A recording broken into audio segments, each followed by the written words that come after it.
telling young people, go to school, get educated, then you get a good job, you'll be empowered. But in most of our countries, the people who are living the best lives have no education.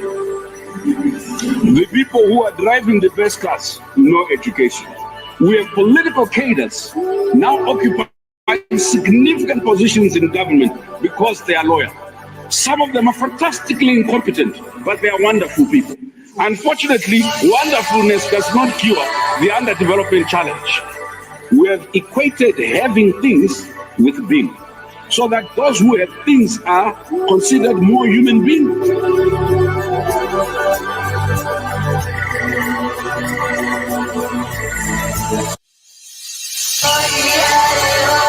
There's a new force of nature at hand, stirring all over the world. They are the young people whom, frankly, we have failed, who are angry, who are organized, who are capable of making a difference. They are a moral army. And the most important thing that we can do for them is to get the hell out of their way.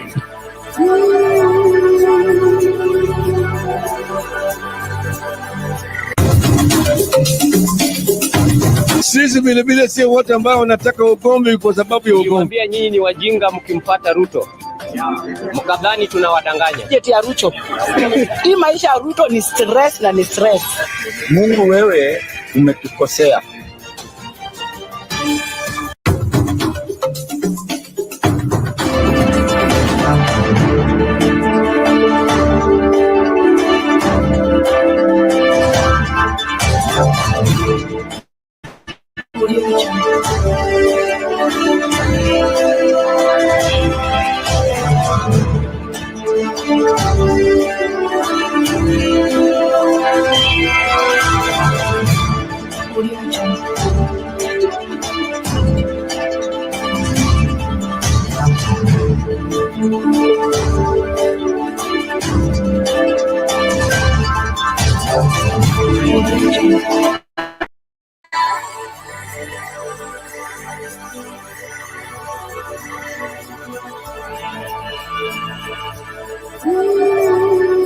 We've been telling young people, go to school, get educated, then you get a good job, you'll be empowered. But in most of our countries, the people who are living the best lives have no education. The people who are driving the best cars, no education. We have political cadres now occupying significant positions in government because they are loyal. Some of them are fantastically incompetent, but they are wonderful people. Unfortunately, wonderfulness does not cure the underdevelopment challenge. We have equated having things with being, so that those who have things are considered more human beings.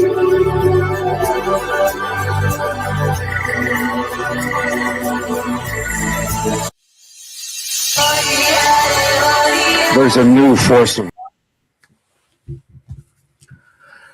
Greetings to you. Thank you so much for making time to join us. This is Sound Candid Talk, open forum political discussion show, the show that gives you an opportunity to air what you feel and think about the latest development on our political front.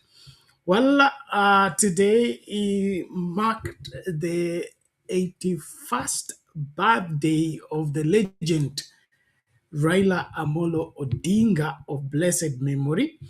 And Kenyans have not disappointed in their tribute towards this legendary man that came so conquered and left the scene.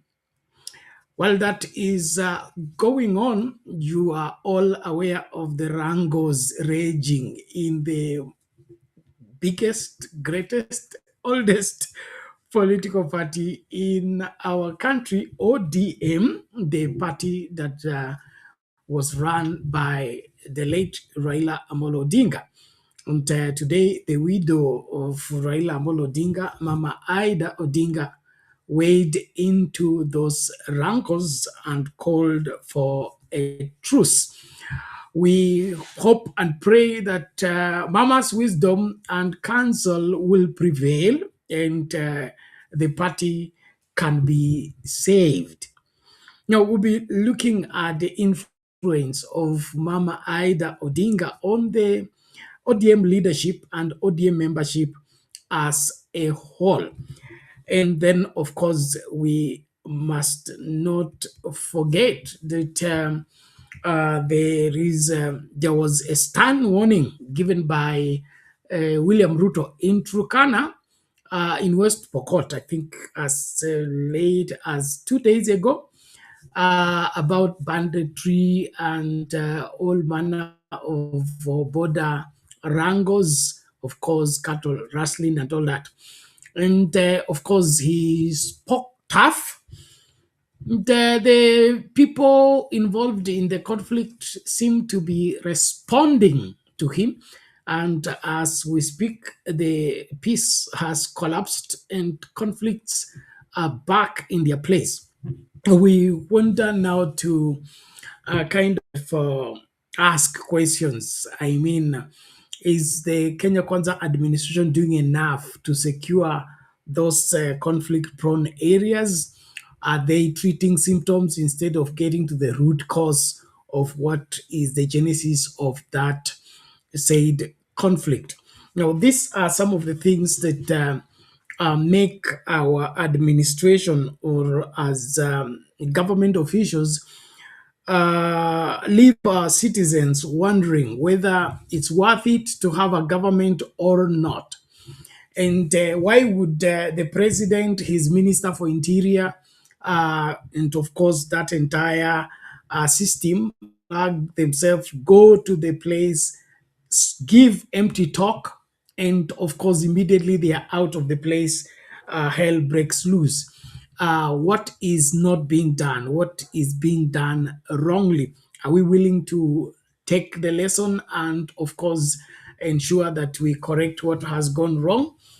Is it that we are all together confused on the aspect of internal security? Are Kenyans safe where they are? If the government in power is flip-flopping and of course playing around with the general security of the public. And so we will also need you to win and let us know, is William Ruto and his administration doing enough as far as security is concerned? Where is the problem?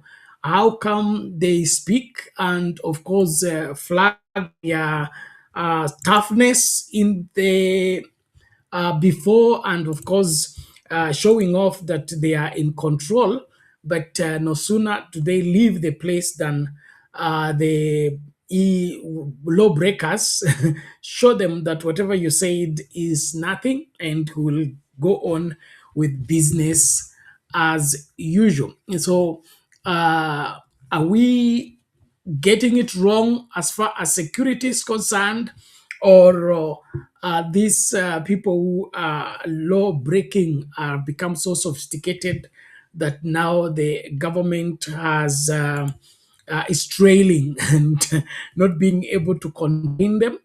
In my opinion, I don't think that would be the case.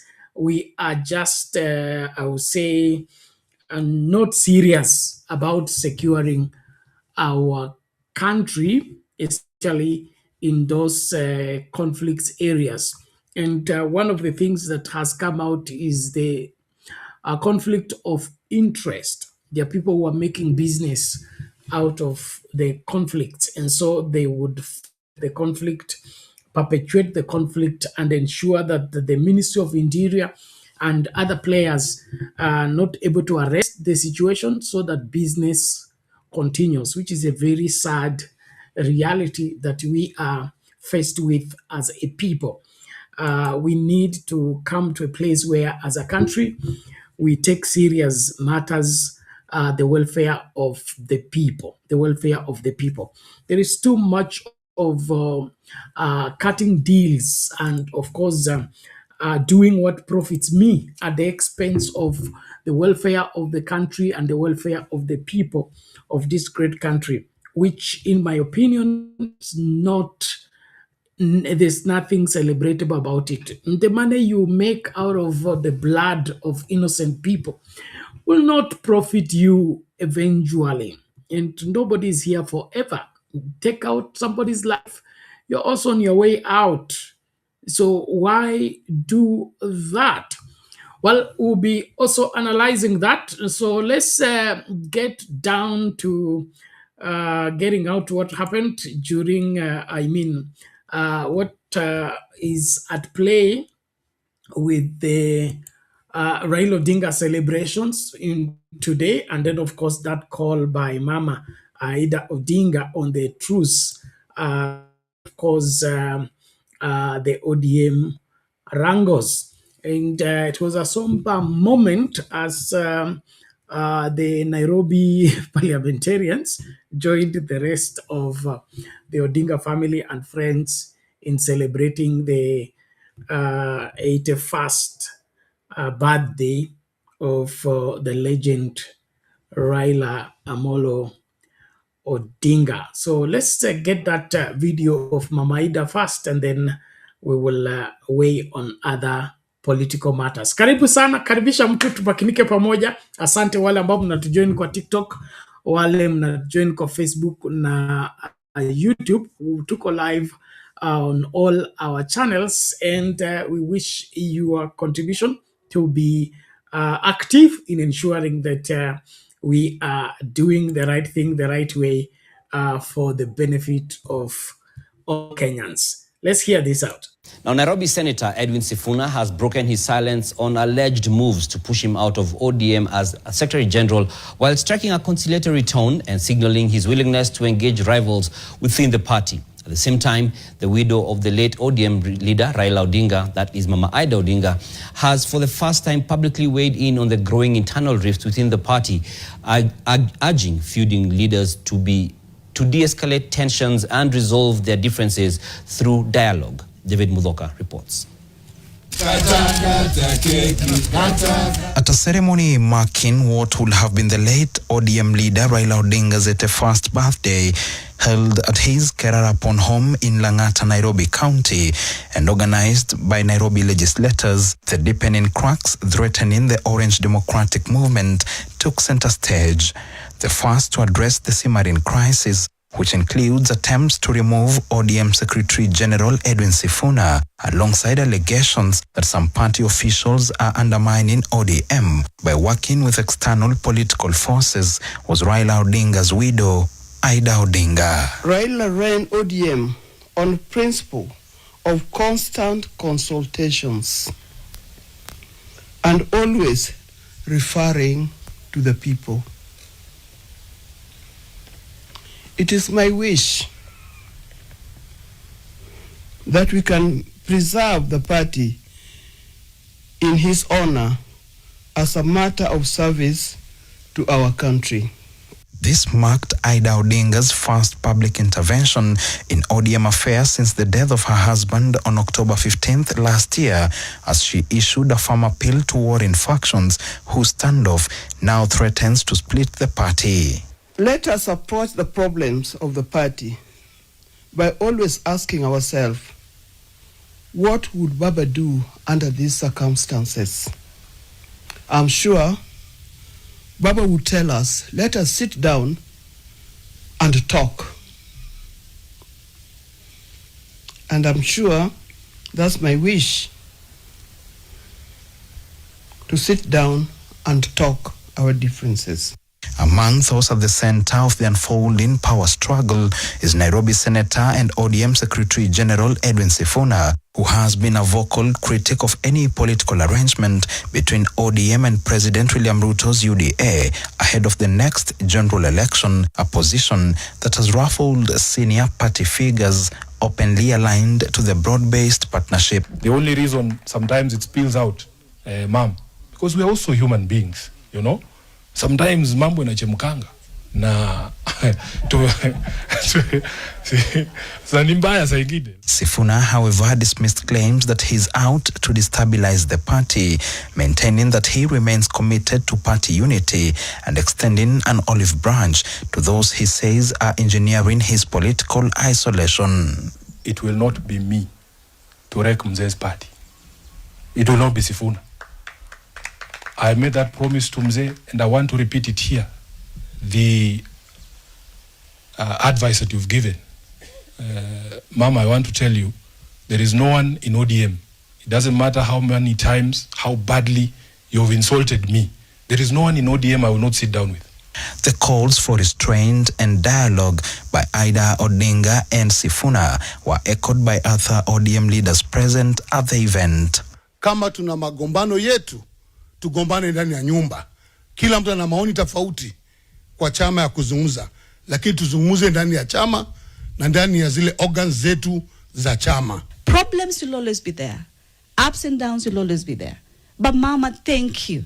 You keep on saying, my children, let us continue with the womanliness that our father, Raila Odinga, left for us. He stretched a hand to some of his worst tormentors, and at every point, he was able to heal the country and to bring it back into one. I think it is time that all of us learn from that example. These developments come just hours after Edwin Sifuna held talks with ODM leader and Raila Odinga's elder brother Oburu Oginga at his office, a meeting widely interpreted as a signal that efforts to push Sifuna out of the party leadership may have been halted in favor of internal consultations and dialogue. With more calls for dialogue being made, including from Raila's widow Ida Odinga, eyes now will be on the ODM party's top organs to see how they will resolve the ongoing internal wrangles and avert an ODM implosion. David Muthoka, NTV, Nairobi. Now, Nairobi Senator. Okay, there you have it, as the Raila Odinga family, the ODM family, and the Nairobi members of were celebrating the 81st birthday of the legend Raila Amolo Odinga. The conversations about what is cooking at the Orange Party came up, and you hear Mama there talking about what would Baba do in such a situation? And then, of course, calling out for a seat and discussion, consultation, and closing in of the cracks that may be threatening the Orange Party.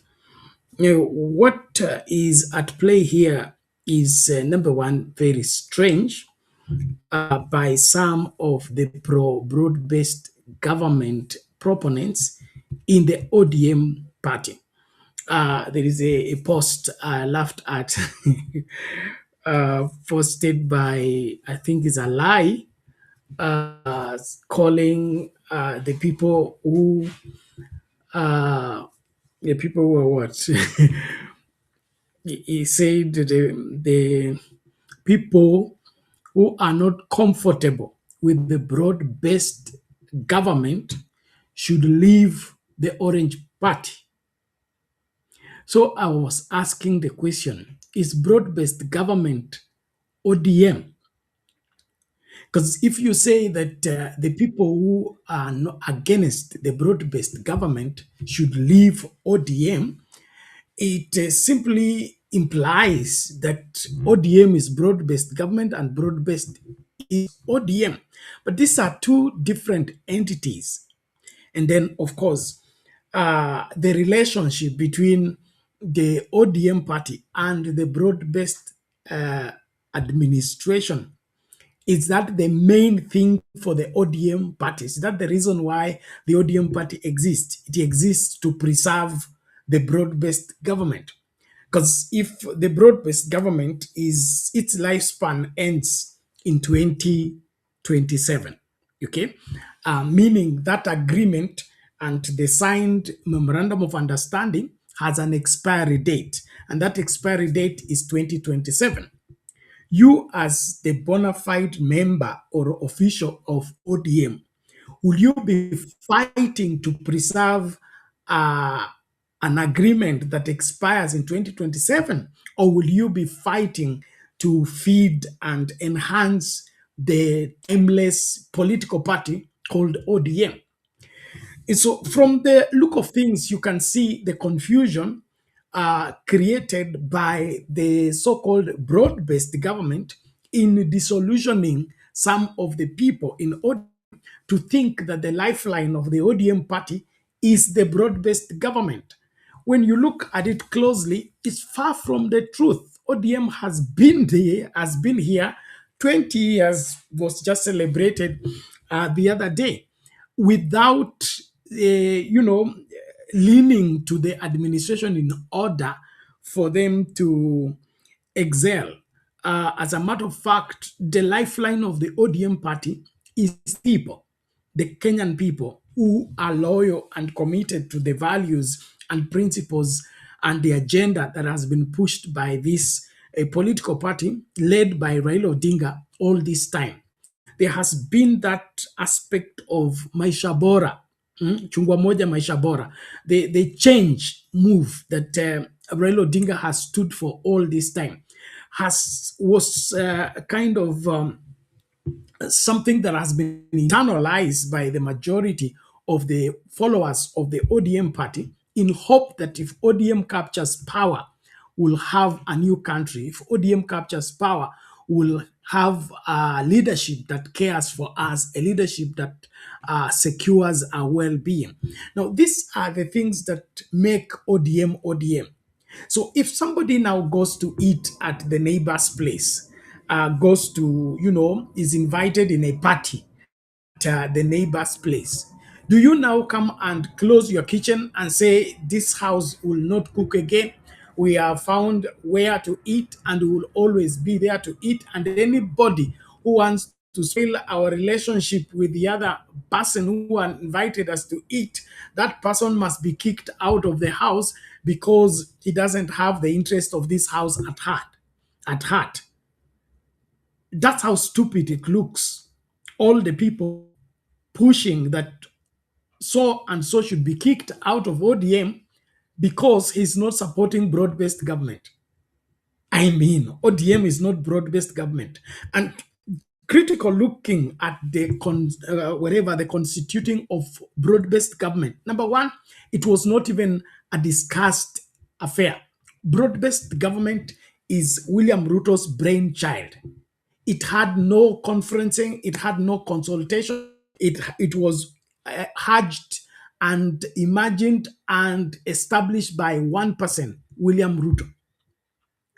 And then in his imagination and of course conclusion that he needs to have an inclusive administration, so he began to do what? To reach out. So ODM, giving some officials to be cabinet secretaries in the broad-based government, it was not even inter-party discussion. It was a matter of William Ruto is in trouble. He's been cornered by the Gen Z protest and he has dismissed his cabinet. He needs to reconstruct the cabinet. And one of the things that were problematic by the Gen Z protest was the lack of inclusivity, having an incompetent cabinet. And so it looked like William Ruto needed more, blood from other political parties in order to steal his ship and ensure that they get to the shore. So what happened? ODM gave out 4 people, I think so. And then Jubilee gave out people. KANU gave out people. And other political players. So this thinking that broad-based is ODM and ODM is broad-based, I don't know where it's coming from. I don't understand how that has become a big deal. If it is not just the usual political mischief where we want to make a lie become a truth and go out full length in fighting to preserve and to propagate, uphold a lie and insist that that lie is the truth. Reality is the person fighting for the preservation of the ODM party is the one that is supposed to be protected, shielded, and supported. And from the look of things, all people who need to exit the ODM party are the ones who are pro the broad-based government. The broad-based government is the outsider. Yes, it is not the insider, it is the outsider. And so if my neighbor has moved his, I'm a villager, so I will give you a village example. If my neighbor has moved the boundary, okay, and taken part of my land or our land, added to his, okay, and then of course I have my sons and my daughters. So if my sons say they will support my neighbor for pushing the boundary and taking part of my land, I begin to suspect those my children, because how can they be supporting the person who has infringed on my land, okay, other than standing by and saying, no, the boundary is here and this is our land. So this is the dilemma we are confused as ODMs, that somebody is fighting ODM because the neighbor has sent them. It's terrible. And so Alai, Junet, Mbadi, who else? All those broad-based guys are the ones who have lost direction, and they need to be called to order if we look at this thing critically, because the entity called ODM is not broad-based government, and the stake of ODM in the broad-based government is those 4 cabinet slots, which are dismissible by the president anytime. ODM cannot even take the president anywhere if it wakes up and chases Joe, chases Oparanya, Mbadi, and this other one, Wandai. Okay, these people can leave, can be dismissed by the president. They are at the call and the dismissal of the president. So why would anyone in their right sense want to chase away the Secretary General of ODM for refusing to accept that having 4 cabinet slots in the broad-based government makes you broad-based government, and you want to carry the whole political party and surrender it on the altar of broad-based government because of 4 cabinet slots? It doesn't make sense. And so I really would want in this particular moment, even as Ida calls for the truce, let us recover the Orange Democratic Movement in its original state, and forget this other so-called that we are supporting the broad-based government, and so the broad-based government, and so we should forget ODM or make ODM an adjustment of the broad-based government. That is the beginning of the end of the ODM party. And so in my observation, the really enemy here of the ODM party is the broad-based government.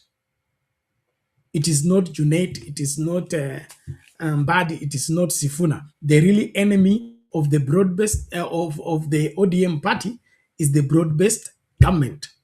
The really invader of the ODM party is the broad-based government.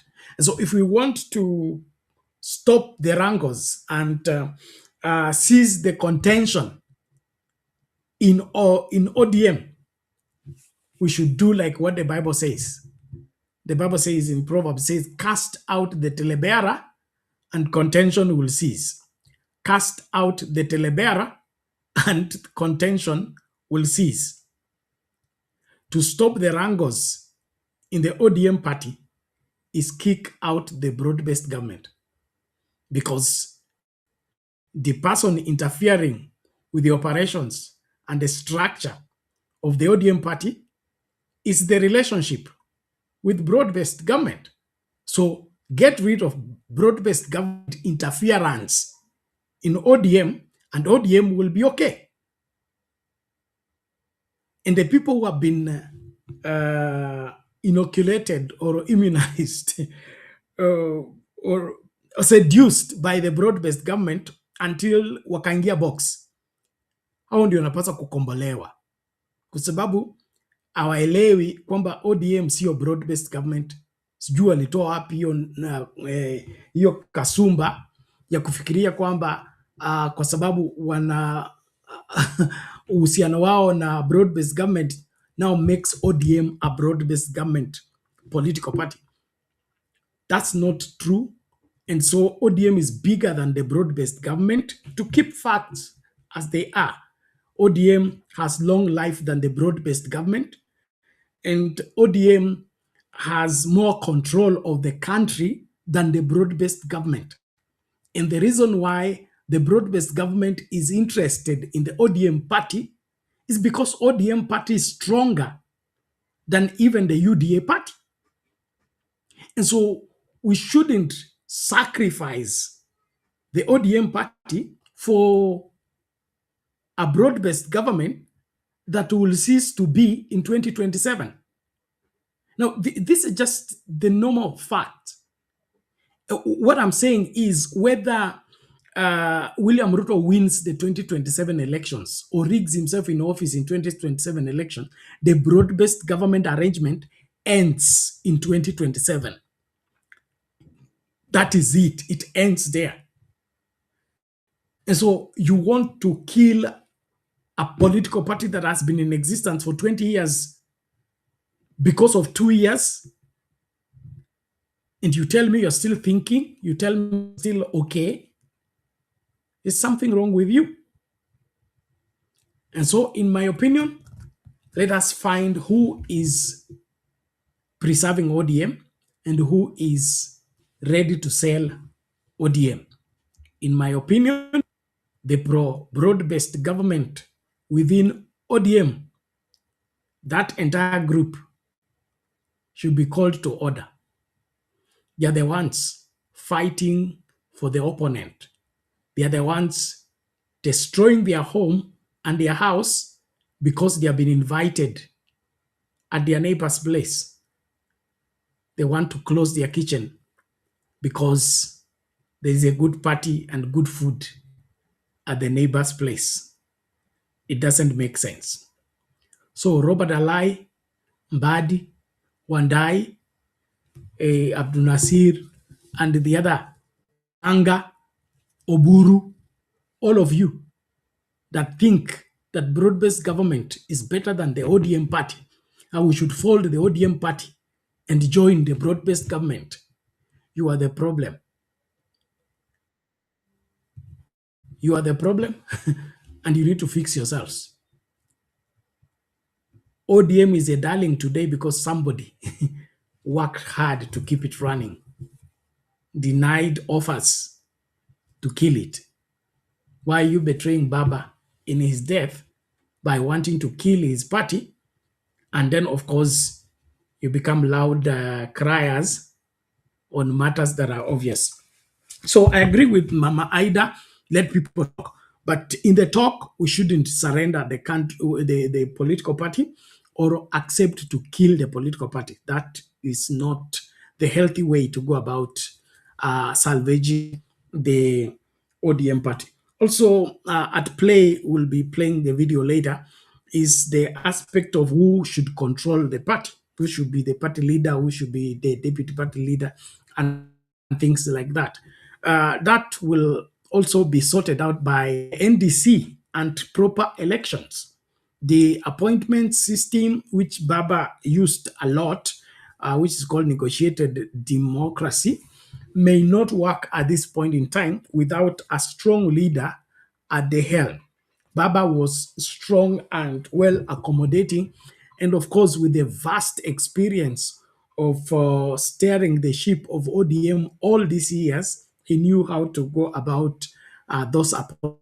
This time, in his absence, it will be very difficult to control decisions that are not supported by the majority of the party members and party officials. And so to stop the quarrel, to stop the contention, let there be proper elections and let the man who has the majority support of the party become party leader. Who has the majority support of the people become the secretary general.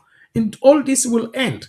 But this aspect of I was given by Baba. Baba told me, Baba said this. Now Baba is silent. He said yes. He had appointed you, yes. But now the party has been left in the hands of the ODM membership.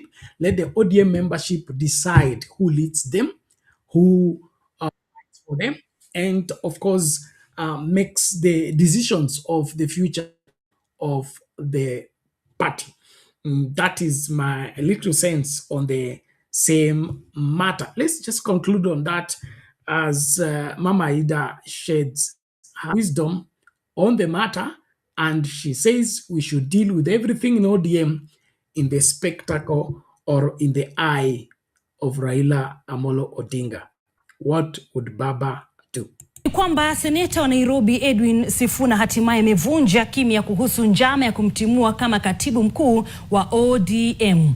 Vilevile mjane wa hayati Raila Odinga, Ida Odinga, kwa mara ya kwanza amezungumzia tofauti zilizoko chamani, akiwarai viongozi wanaozozana kuketi chini na kujadiliana. David Mudhoka na taarifa hiyo. Katika hafla ya kuadhimisha miaka 81 ya aliyekuwa kiongozi wa ODM hayati Raila Odinga nyumbani kwake Kerarapon, eneo bunge la Lang'ata, kaunti ya Nairobi, iliyoandaliwa na wabunge wa Nairobi, migogoro na misukosuko inayoyumbisha dau la chungwa ilitawala. Wa kwanza kuzungumzia misukosuko hii inayojumuisha jaribio la kumtimua afisini katibu mkuu wa ODM Edwin Sifuna, pamoja na madai kuwa baadhi ya viongozi ODM wananadi chama kwa watu wa nje, alikuwa mjane wa Raila Odinga. It is my wish that we can preserve the party in his honor as a matter of service to our country. Ilikuwa ni mara ya kwanza kwa Aida kuzungumzia masuala ya chungwa tangu kifo cha mumewe Raila tarehe 15 mwezi Oktoba mwaka jana, na aliwarai hivi wote wanaozozana kiasi cha kutishia kugawanya chama. Let us approach the problems of the party by always asking ourselves, what would Baba do under these circumstances? I'm sure Baba would tell us, let us sit down and talk. Miongoni mwa walio ndani ya malumbano yanayoshuhudiwa ODM ni seneta wa Nairobi na katibu mkuu wa ODM Edwin Sifuna, ambaye amekuwa kipinga kila mara muungano wa ODM na chama cha UDA cha Rais William Ruto kwenye uchaguzi ujao, kiasi cha kugadhabisha baadhi ya wakuu wa ODM walioapa Ruto tosha. Sometimes mambo inachemkanga na ni mbaya zaidi. Sifuna hata hivyo aliapa kuwa hatagawanya ODM na kualika mezani wanaonekana kuwa mahasidi wake. There is no one in ODM. It doesn't matter how many times, how badly you have insulted me. There is no one in ODM I will not sit down with. I want to give you that assurance.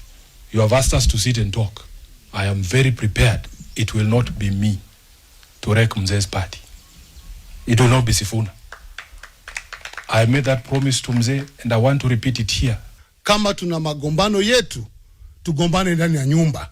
Kila mtu ana maoni tofauti kwa chama ya kuzungumza, lakini tuzungumuze ndani ya chama na ndani ya zile organs zetu za chama. Haya najiri saa chache tu baada ya Sifuna kupatana na kiongozi wa ODM na kakake mkubwa Raila, Oburu Oginga, ofisini mwake.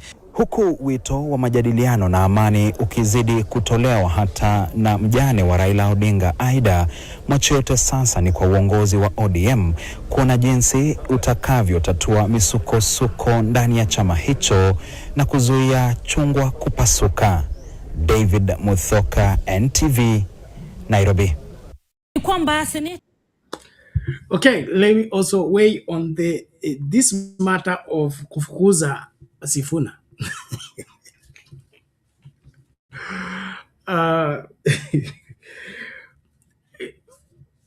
ODM being a democratic party, and of course its officials uh, being decided over by a majority vote, the attitude of chasing leaders or chasing people out of office should not be an approach that we should be wherever hailing or delighting in. Whatever violations that Edwin Sifuna would have committed, there is how to deal with each of them. Of course, constitutionally, and then, of course, through the required avenue. And so the of we will chase so and so from the party simply because he's not supporting the broad-based government. Like I already noted, the broad-based government is not ODM.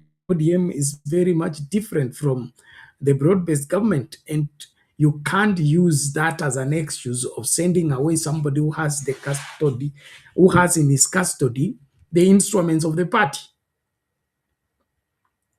And so let those who are chasing people and, hounding people out of office unprocedurally, because that is unprocedurally. And all this is being instigated by who? An outsider. So why should that be the case?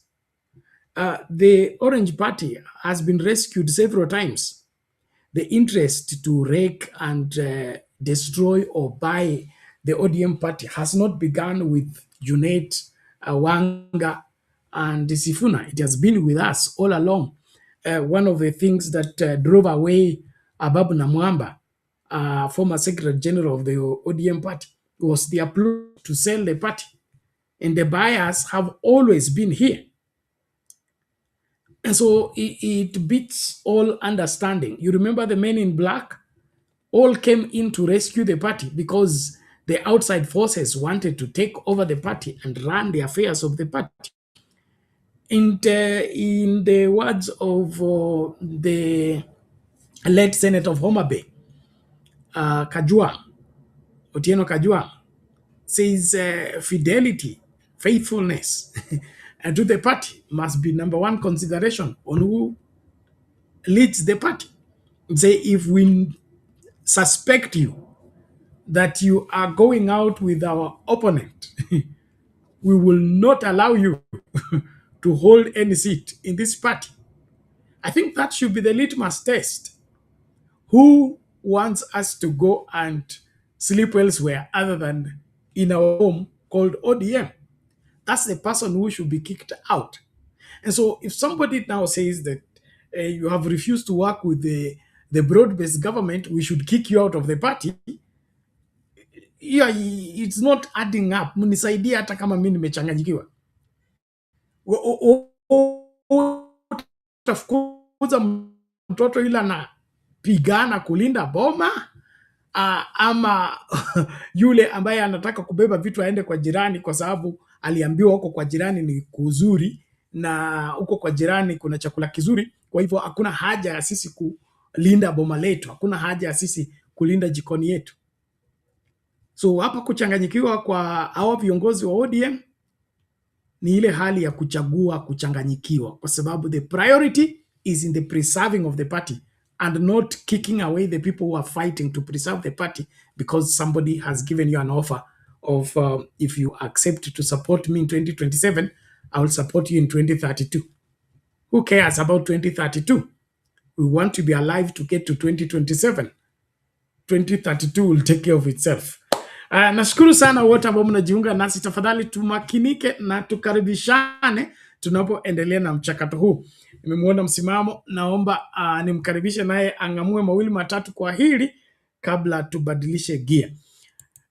Msimamo, hali vipi? Ndugu yangu, hali salama kabisa. Na wewe vipi hapo studio? Salama, tunashukuru. Karibu. Asante ndugu yangu, lakini nichukue nafasi kumsalimia kule upande mwingine wa pili Kitiun na wengine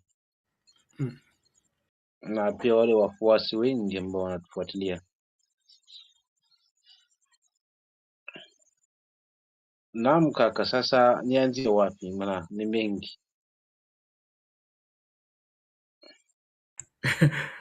Anzia hii kwa wito wa mama. Watoto watasikiliza mama ama tutapuuza? Yaani hii sasa ni ishara wazi kwamba mipango ambayo ilikuwa imepangika ya kuweza kumfanyia replacement, maji yanaanza kuzidi unga.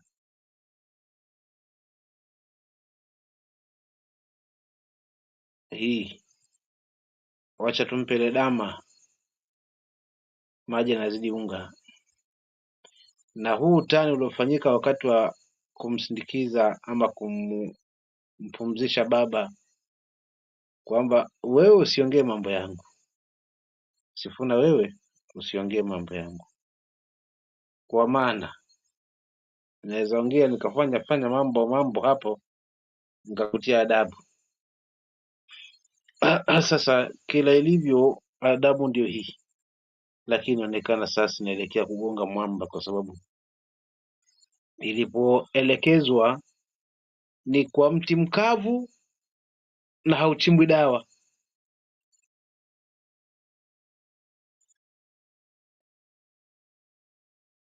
Ndio maana tulishuhudia kina Otende Amolo na ule mwingine ule mama wakisema hapana. Leo naye mama, japo wameenda kwa mbwembwe hawa vikarabanzi vya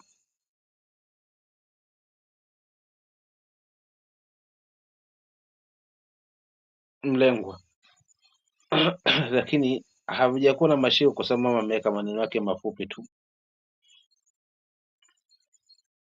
Ugomvi wa ndani ya nyumba mnaopeleka kwa jirani ya nini? Tukae hapa meza moja tuzungumze, tuone tofauti zetu. Kumaanisha hili la kufanya replacement ya Sifuna limegonga mwamba, na Sifuna kwa kweli ni ulimi umezungukwa na meno, na ulimi huo uliozungukwa na meno sio wengine, meno ni wale wafuasi wengi ambao wapo. So naona katika hesabu za haraka hawa wa ndani ya broad based government wanaanza kuchanganyikiwa, kwa sababu chama hakitabaki kuwa cha Luo Nyanza, bati itasimama ikiwa watakwenda kwa meza na wakuje na conclusion ya wale wengi ambao Sifuna amewabeba. Labda nifungulie tu kwa hapo, kwa haya ambayo nimeyashuhudia hapo kwa mama, japo wameenda na t-shirt, watu wameishi birthday sehemu tofauti. Hili nalo lilikuwa limepangika ama bwana, kwa kupanga mipango tu?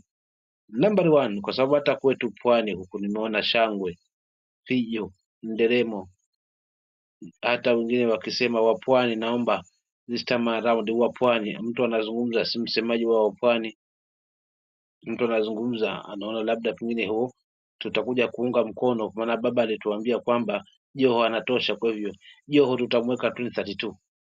Kama ulivyozungulia kuzungumza hapa, kwanza tunakimbilia 2032, hii 2027 tumemalizana nayo. Pili, huyo Joho anayezungumzwa, je, anapendwa na wapwani wote? Na kama anapendwa, je, ana represent wapwani wote? Kakubalika kwa jamii? Au ni ile tu kwamba mpwani amelala, kwa hiyo tukisema ati huku ni huku? Na mwisho kabisa, kwa hizo sherehe ambao walikuwa wanamsifu baba kwa mambo mengi, hususa pwani, ilikuwa nawafikiria viongozi wote wale, nikawa najiuliza mimi msimamo ni baba ndio tunafurahia naye? Maana kama ni yeye haswa tunampa hiyo birthday, sikatai, lakini hayupo. Kama ni sifa ambazo mnaziweka kwa ajili yake kashika mkono na sisi tutasema hayupo, kilichobaki ni nyinyi sasa mliopo muweze kukiimarisha kwa yale ambayo baba ameyafanya. Je, nani kati yao amezungumza masuala ya corruption? Hakuna. Watu ni power tu. Kwa hivyo huo ndio ufunguzi kaka, ambao nimeona kwanza nianze nao. Asante. Okay, asante sana kwa huo ufunguzi mzuri. Kwa kuangalia tu juu inaonekana umaarufu wa baba ufutiki na wale ambao wazoea kumtumia ili wakubalike hawajapata mbadala, kwa hivyo wananing'inia, ndiposa hizo mbwembwe t-shirts, celebration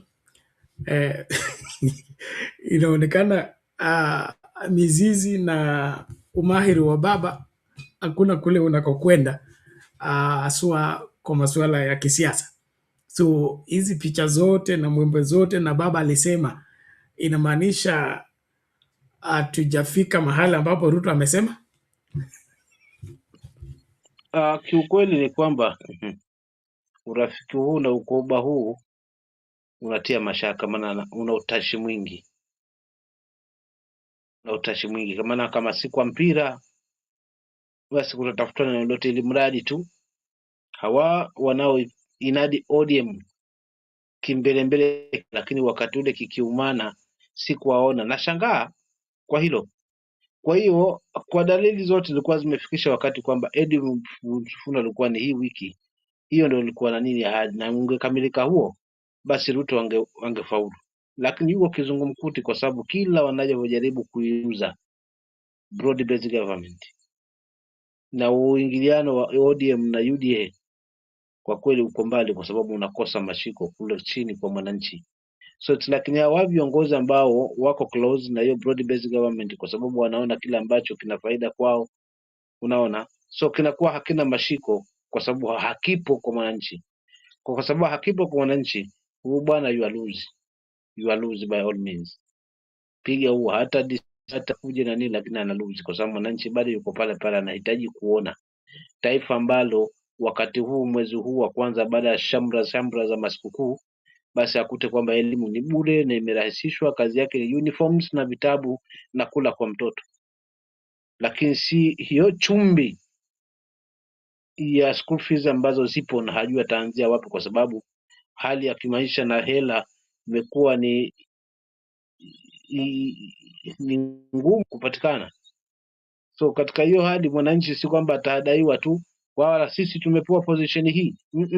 Ana maswali kwanza ya kuuliza, mbona huyu ananiambia haya na haya ambayo nayaona machoni mwangu, harama ya maisha na kila kitu nakiona kinanilemea. So mwananchi hayupo, kwa hivyo ana lose. Kwa jibu lako tu la haraka kwamba ndugu yangu Kasongo ana lose, ODM haitaweza kusambaratika, na kama itasambaratika basi ile wave yenye itaweza kuendeleza hiyo ODM na inazungumza na inasimama mwananchi, basi wananchi wote wawe Wanyanza wawe Wakosi wa kila mahali watafuata huo mkumbo, kwa sababu si hivi vitimbi vya broad based government. Ajenda zao wanazoziuza tu ni tatu: affordable housing, barabara sawa, na tukiwa kwa serikali tutapata maendeleo. Hakuna lingine. Tukiwa karibu na serikali tutapata maendeleo, lakini haya maendeleo mwisho wa siku yanamfeva yule ambaye anayanadi kwa sasa hivi. Asante. Okay, thank you very much. Na inaonekana wazi kwamba William Ruto na wenzake walipanga kuitoa hii serikali kwa uongo, na wanaamini kwamba kwa vyovyote vile wataendelea vizuri wakieneza hiyo injili ya uongo. Kile ninachouliza ni mtu atafikaje kiwango ambacho anaamini kwamba atatumia ulimi wake kuhadaa watu kwa mambo ambayo yako wazi? Hivi ni kuamini kwamba Wakenya ni wajinga sana, ama serikali haiwezi kuwa kweli na hatuwezi kuwa na siasa ya kweli? So tuna imani kwamba hata kama ni uongo, huo uongo tutahubiri mpaka ukuwe ukweli. Unajua kaka Ben, wakati ule propaganda na uongo uliingia mali kwake, maana wengi haswa ya wale mabwa mdogo wetu ambao ni Gen Z na some millenniums, lakini na wingi wa mama hususan rika lile ambao ni wachakarikaji, ni watafutaji, yani waliamini kwamba tumepona. Lakini vile vile pia wahubiri nao wakaingia mle kwamba huyu bwana si mlevi, huyu bwana hakika akipewa taifa basi na haya ambayo anatoa michango haya na mkono unaotoa ndio unaobarikiwa, basi nao wakaingia box. So plan ikawa sawa. Cha kushangaza sasa, baada ya mamlaka hakuna hata moja zaidi ya hiyo lugha ambayo anaibadilisha kila uchao, kutoka kwa hasela mpaka sasa ni kwa first world. Vigezo vya kutupeleka first world havipo, kwa sababu barabara kuipata mwananchi mpaka uwe kiongozi wako ameungana na yeye, kinyume na katiba ambayo nasema utachaguliwa na kuna wale ambao hawatakuchagua. Baada ya uchaguzi, sheria na katiba inasema wote sawa, huduma ni kwao, maana wote ni Wakenya na wamefanya haki yao kimaamuzi. Lakini sivyo kwa sasa hivi, ni kiongozi awe karibu na rais, ndio kama kuna barabara kwenu iangaliwe, na si ajabu ikaletwa makontrakti malori na mwisho wa siku akaenda naye, au kama itafanya kilomita ama kilomita 2 ili kuonekana kazi inafanyika. So tumechoka na majaribio ya kujaribiwa uongozi. Tunahitaji uongozi. Kwa hiyo usishangae kaka kwamba ati nini propaganda imefika haina mashiko tena, kwa sababu ile tu imegeuzwa tu kimtazamo kwamba Wakenya wajae matumaini kwamba wakiwa karibu na serikali watapata maendeleo.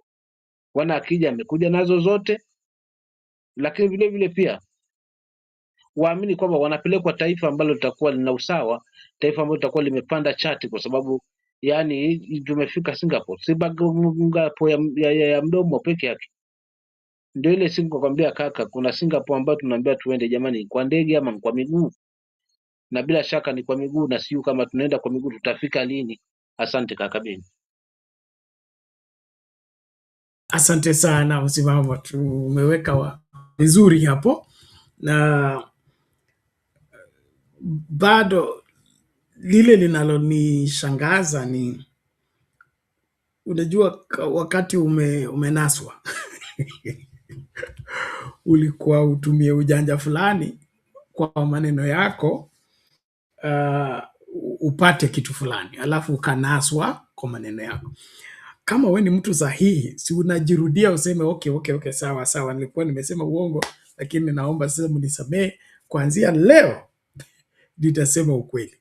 Itakuwa kuaje hii serikali ilijengwa kwa uongo imepatikana kwa uongo, lakini bado ina insist itaendelea na uongo? Hapo ndio mimi sishiki.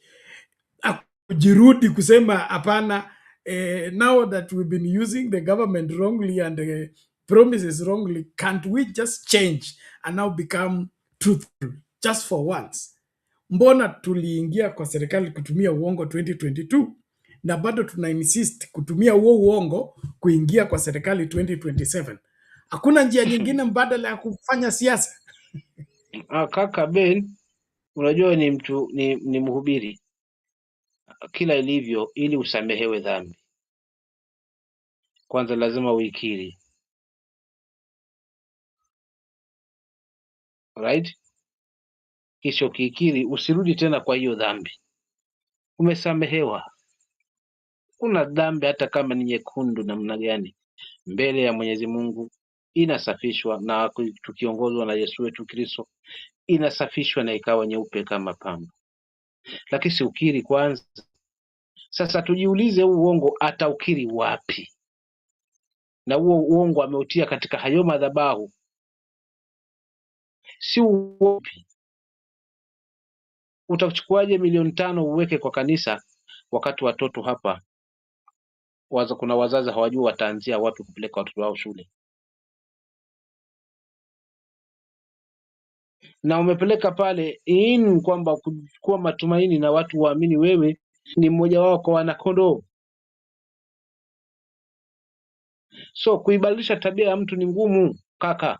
Kwa hivyo kukiri hii dhambi mimi inakuwa ngumu, kwa sababu ni kitu kimekaa ndani ya nafsi yake, na kila ilivyo kinachomnyima mtu mema yake ni dhambi yake mwenyewe. Lakini pia vile vile mshahara wa dhambi mwisho wake ni mauti. Uongo huu ndio ambao umemwacha amemaliza maneno. Juzi tulimsikia kwamba kimaneno, mara nyumba, mara maji, mara nini, hizo kauli sijui kama uko na hiyo clip ya juzi akiwa alikuwa wapi? Ziti Kisumu, alikuwa wapi? Kuna mahali alielekea, maneno yalimwishia. Yes, Kakamega. Sio maji nyumba, sio nini, akayachanganya hapo, mwisho wa siku akajaribu, maana maneno ya uongo. Siku zote nazungumza hapa kaka kwamba hiyo kapu yake kwanza haijai, lakini pia chini ililiwa na mchwa. Kwa hiyo kinyanyua tu maneno yote ya uongo yanabaki hapo chini, lakini kapu ya kweli haihitaji kwamba uiongelee karibu sana, maana kwa mbali tu unaona kwamba tele hii imejaa hii. Kwa ameishiwa mpaka na maneno, ujue kwamba Mungu si dhalimu. Huo uongo unaanza kumkaanga, anakosa hayo maneno kwa sababu ya kuyapanga ile alivyozoea kauli, mdomo pia unakataa, na kama unakataa si yeye anayekataa, ni uungu. Mungu naye anasema umezidi mno. Hasa haya maneno pia acha nikunyime nayo, kwanza nikutie aibu, na si mara ya kwanza, mara ya pili, na kama safari tatu. Ukitafuta hizo klipu utaziona ambayo ana maneno gongana. Kwa hiyo kaka, huyu mtu mpaka akili aseme, jamani, niombeeni hii dhambi, mimi imenichosha, nimekuwa muongo, nimedanganya hivi nikadanganya hivi, na amekuja kwako Ben. Ndio mwambie sasa, wacha tuombe, funga macho tuombe, nikusaidie na mimi na maombi, Mungu angalau apate kuisamehi. Lakini je, ana uwezo wa kuikiri? Hilo ndo swali. Asante sana Msimamo, tunashukuru kwa hilo. Mabibi na mabwana, tunapoendelea, tafadhali karibisha mtu, tumakinike pamoja tunapojifunza kwa kuangalia masuala haya kwa kina. Msimamo hapa amesema kwamba sasa kila kiongozi, haswa watu ambao wamemezeshwa irisi ya broad based government, wanaona cha muhimu sana na cha kufanikiwa sana ni kuwa karibu na serikali ili upate maendeleo. Msimamo, ukikumbuka ili suala halikukuwa sana katika awamu ya pili ya serikali ya Uhuru Kenyatta. Wengi wa Wakenya waliamini kwamba katiba ishanigawa maendeleo na sihitaji kujiunga na serikali ama kuwa karibu na rais ili nipate nini? Maendeleo. Na alianza kuhubiri hii injili ya kwamba ukue kwa serikali ndio upate maendeleo ni William Ruto. So inaonekana hao watu wote wa broad base sasa wanataka kubadilisha hata katiba katika mawazo ya Wakenya, kuona kwamba njia ya pekee ya kupata maendeleo ni kutoona makosa ya serikali na kaa karibu na William Ruto, kamsifu. Ukimsifu atakuletea maendeleo. Kwa maneno mengine, wametoa maendeleo kutoka kuwa garantia ya katiba, imekuwa sasa ni nia njema ama ukarimu wa rais. Na nimeona kuna sijui kama niko nayo ya huyo anaitwa Savula. Okay, yeye ameng'atuka kutoka kwa DAP, anajiunga na UDA ili apate maendeleo, na anasema watu wote wa Western kama wanataka maendeleo lazima wapige hiyo ngoma ya nani, ya kujiunga na serikali. Na hili ni swala limekuwa na sisi kuanzia hizo enzi za KANU, siasa mbaya, maisha mbaya. So hapa mimi swali langu ni kwamba ni kweli kwamba hawezi kupata maendeleo bila kujiunga na serikali, na Wakenya watafanikiwa tu wakati wamejiunga na broad based government. Hiyo ndio njia ya pekee ya kuongoza nchi, ama kunaweza kuongoza nchi kwa njia ya kikatiba na Wakenya wote wafanikiwa, wafurahie bila hao kwenda kuabudu president? hapa kaka, hapa tamu hapa patamu hapa. Kwanza unajua kaka, hapa ni tuzungumze, huu ni mwaka tunazungumza tutoke, kwa sababu ni mwaka ambao Mungu akijali, kama hakutakuwa la kuwa, watu watafanya chaguzi. So unakuta kuna mbinu imetumika na ilitumika pia, maana ndio ilifanyisha minority kuwa majority. So hata hawa ambao tunaona wanaimba broad based government, hata si Savula tuwatazame vizuri, utakuta mwisho wa siku unajua hawa watu wanamfanyia mtu kazi kwa sababu walikuwa kwenye mkataba tu. So kuna kule kununuliwa kwa watu, hata kwa upinzani kutanunuliwa watu na pia kutea watu ambao watajitia wamo kwa upinzani, lakini wana track every aspect. Kwa hiyo vitu viwili ni lazima viwepo.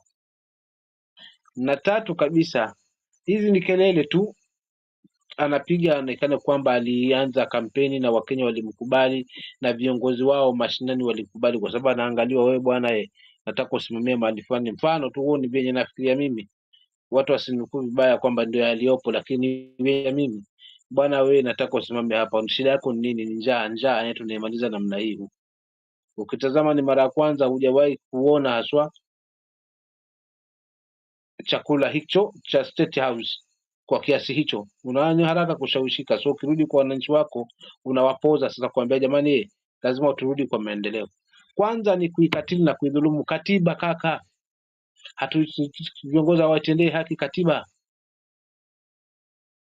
Kuna mahali kwenye katiba imesema ukiwa karibu na serikali ndio utakuwa na maendeleo, zaidi ya katiba ya zamani ambayo ilimsaidia hayati mzee Moi kuweza kuruli hii nchi kwa miaka 24 kwa kuweza kukusanya na kuonekana lazima muabudu yeye, na ukitembea useme tunafuata nyayo za rais. Kama unakumbuka, I hope you are to that age, kwa sababu ni watu mimi na Bernard hapo tumekunywa maziwa ya Nyayo. So tunakumbuka ile system yenye alikuwa nayo yeye, ukimuimba na kumwabudu na kusema tunafuata nyayo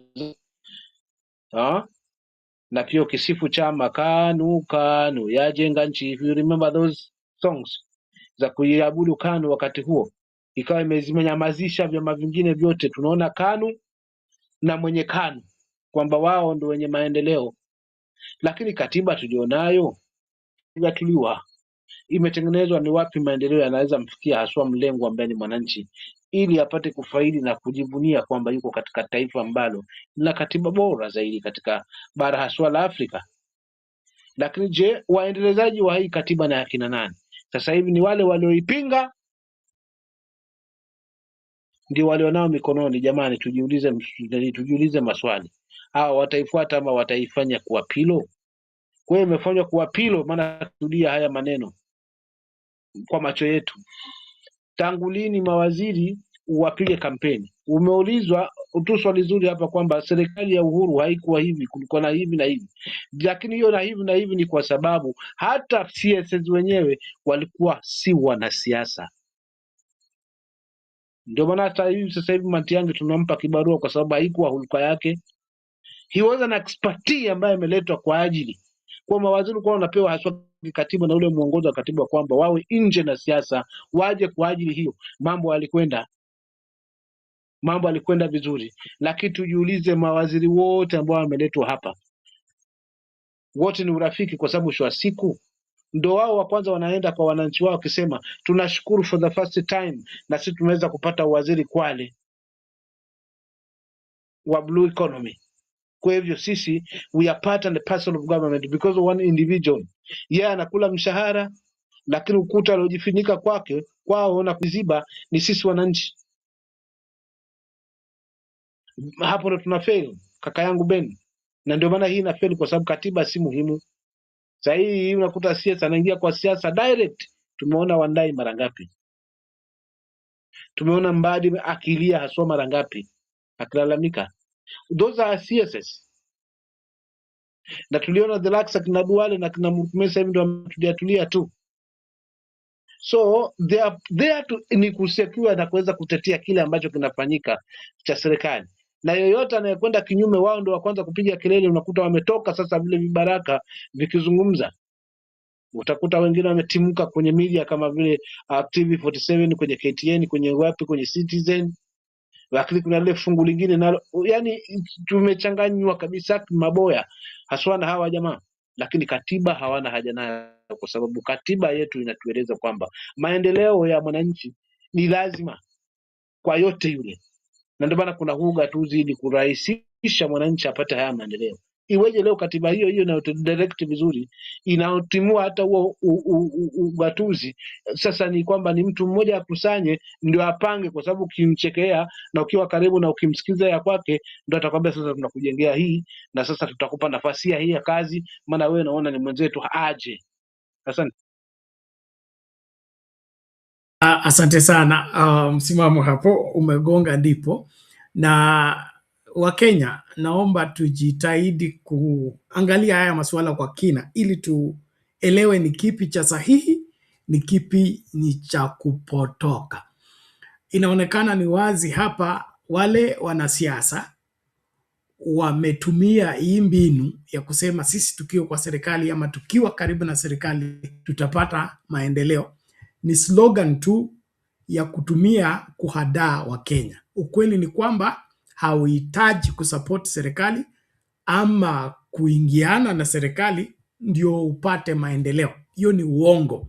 Nataka tuweke hiyo wazi, uelewe kwamba hakuna sehemu yoyote inapaswa kunyimwa maendeleo kwa sababu haikupiga kura kwa serikali. So usipeane kura kwa mtu ambaye hafai kwa sababu umeambiwa eneo lenu ama kabila lenu litakuwa kwa serikali mkimpigia huyu. Tuelewe kwamba hiyo ni mbinu ya wanasiasa kudanganya wengi wa Wakenya kwamba lazima wachangie katika kusupport serikali ndio wapate maendeleo. It is not true, it is not valid and we should run away from it. Number 2, hiyo ndio mwanzo wa corruption.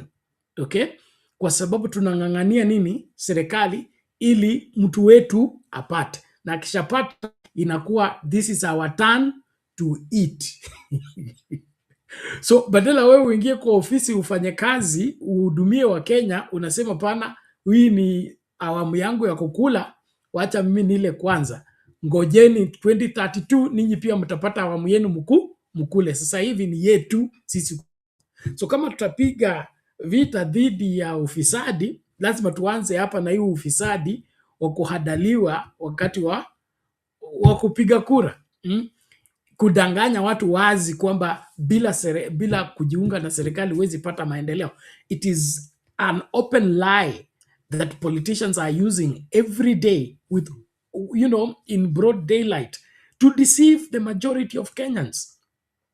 And any president who wants to give or facilitate development based on party loyalty or presidential loyalty, he's practicing corruption. Hiyo ndio corruption. Na labda kabla to drop hiyo topic msimamo, tunaona hiyo ndio shida kubwa ya nini? Ya serikali ya William Ruto. Badala hao wakae chini wachore mikakati ya tufanye nini ili vijana wapate kazi. Tufanye nini ili wapate kazi. Tufanye nini ili masomo yaendelee bila kusumbuliwa. Tufanye nini ili matibabu yaendelee bila kusumbuliwa. Wameanza kutembeza kikapu cha hela. Okay? Kutembeza ni kama baba yule ambaye amepata mshahara na yeye ni agugu danger. Agugu danger meaning ako na boma tofauti. Lakini hana budget ya kusema mimi niko na wake 40, mshahara wangu ni 3 na kishapata hizi 3 lazima nihakikishe kwamba mke wa kwanza atapata hii, mke wa pili atapata hii ili familia nzima ikae vizuri. Ni baba ambaye akipokea hela anangoja nyumba gani iko na kelele, anapeleka huko kifurushi. Tena angoje nyumba gani ingine iko na kelele, apeleka huko kifurushi. Hana mikakati yoyote ya kupanga kuhakikisha kwamba vitu zinaendelea. Na hiyo inaonekana ndio strategy ya William Ruto, kwamba akipu wa Kenyans busy kwa kutembeza kikapu cha hela badala ya kukaa chini kupanga mikakati ambayo itasaidia nchi kuendelea bila yeye. Sijui hapo unaonaje kabla tu switch gear?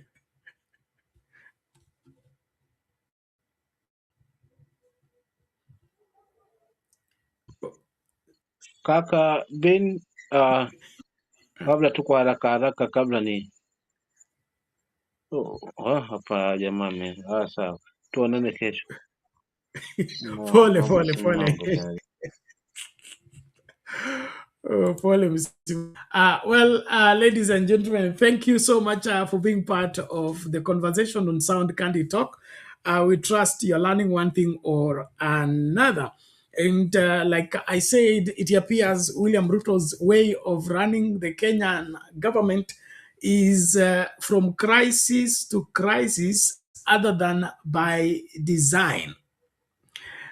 If we contrast the administration of William Ruto and the administration of Uhuru Kenyatta, the difference is, is very much in terms of, it's like day and night when it comes to letting the people function in their dockets freely.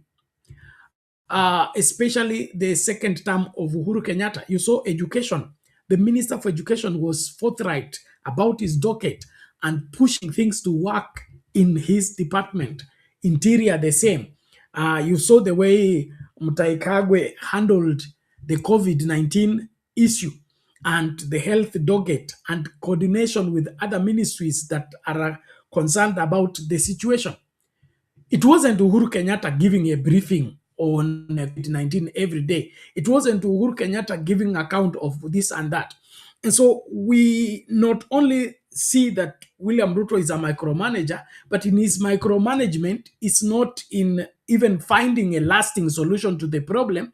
In his micromanaging is to create confusion and conflict so that in the process or in the course of the conflict, things can disappear without trace.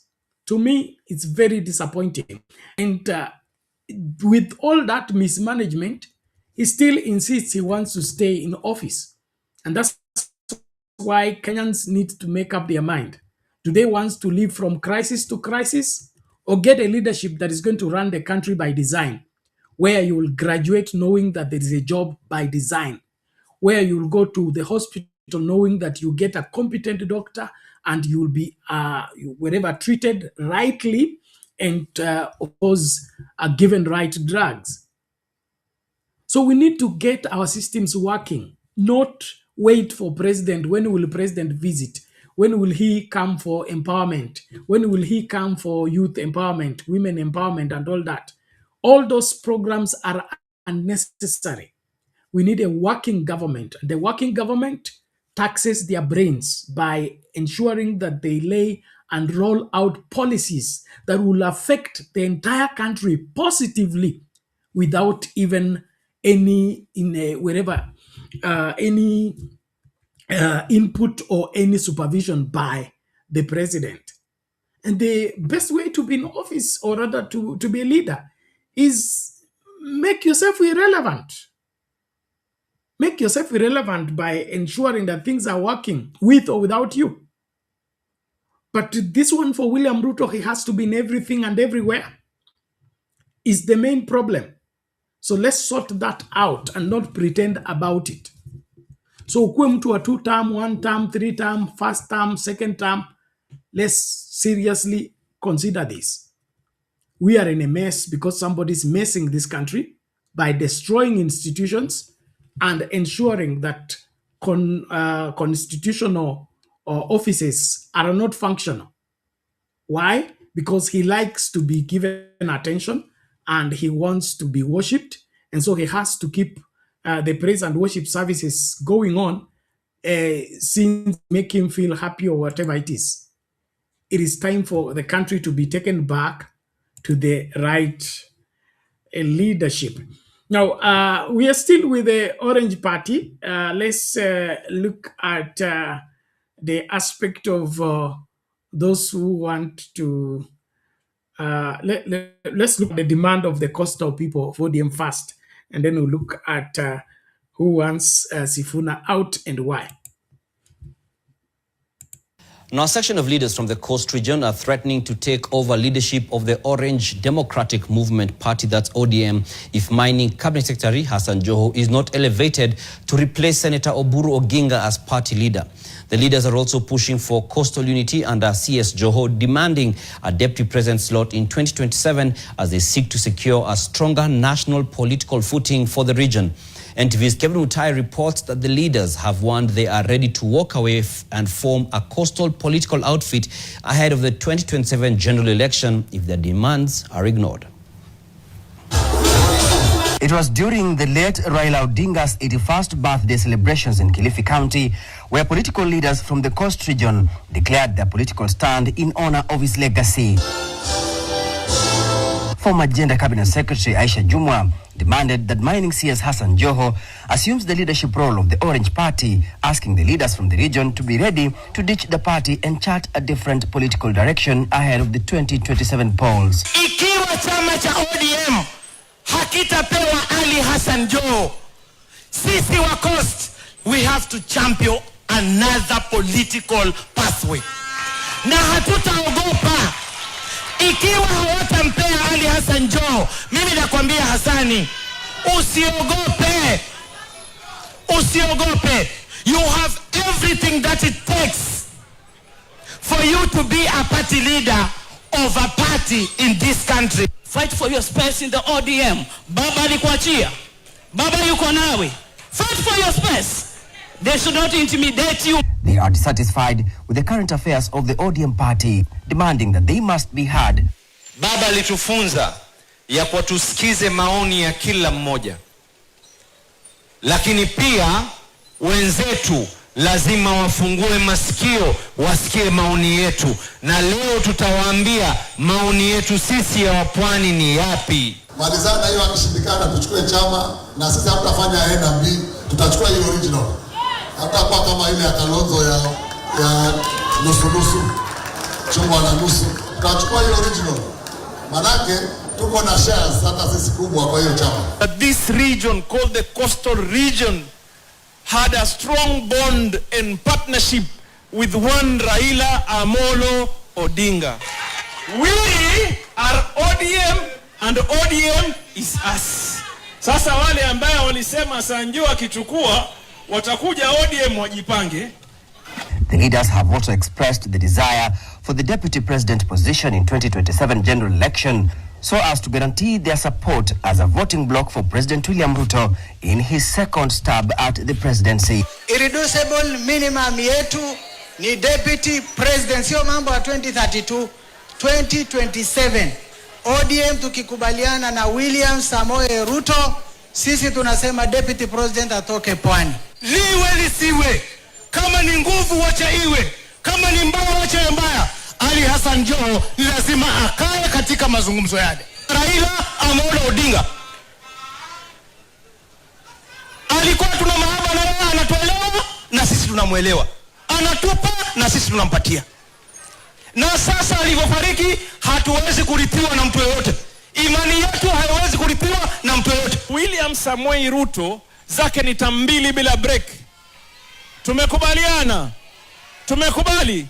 They have appealed to the region to unite and push for a common political path that will secure the interests of the coastal community. We must have a political party.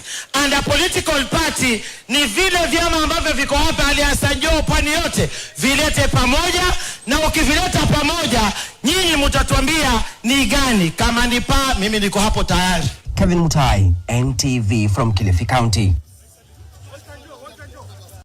Now a section of leaders from the coast region.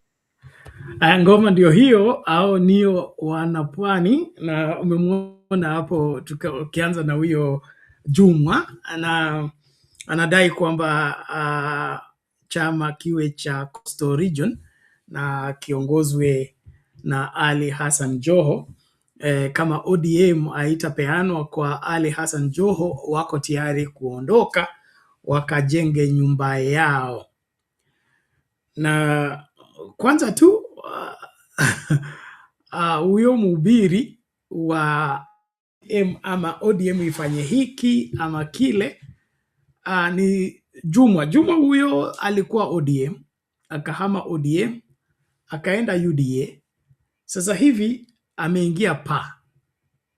Kwa muda gani? Unasema miaka mitatu. So miaka mitatu umejiunga na vyama vitatu. Itakuwa kuaje ukuwe ndio kiongozi ambaye shupavu wa kusema kwamba unajua kile unachokifanya, kwa kusisitiza kwamba sehemu fulani ya nchi lazima iwe inaongozwa na chama fulani. Hapo ndio naona dosari. Jumwa astahili kuzungumza masuala ya ODM mpaka siku ile atarejea katika ODM na apokelewe na of course atekeleze wajibu wake. Pili, umeona hiyo mazungumzo yote ni swala mawili. Mpwani apewe nafasi katika ODM, la sivyo waondoke. Okay?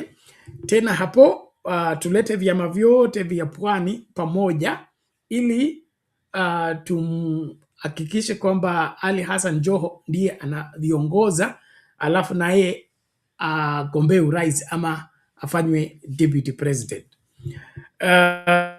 Hilo limesimama tena.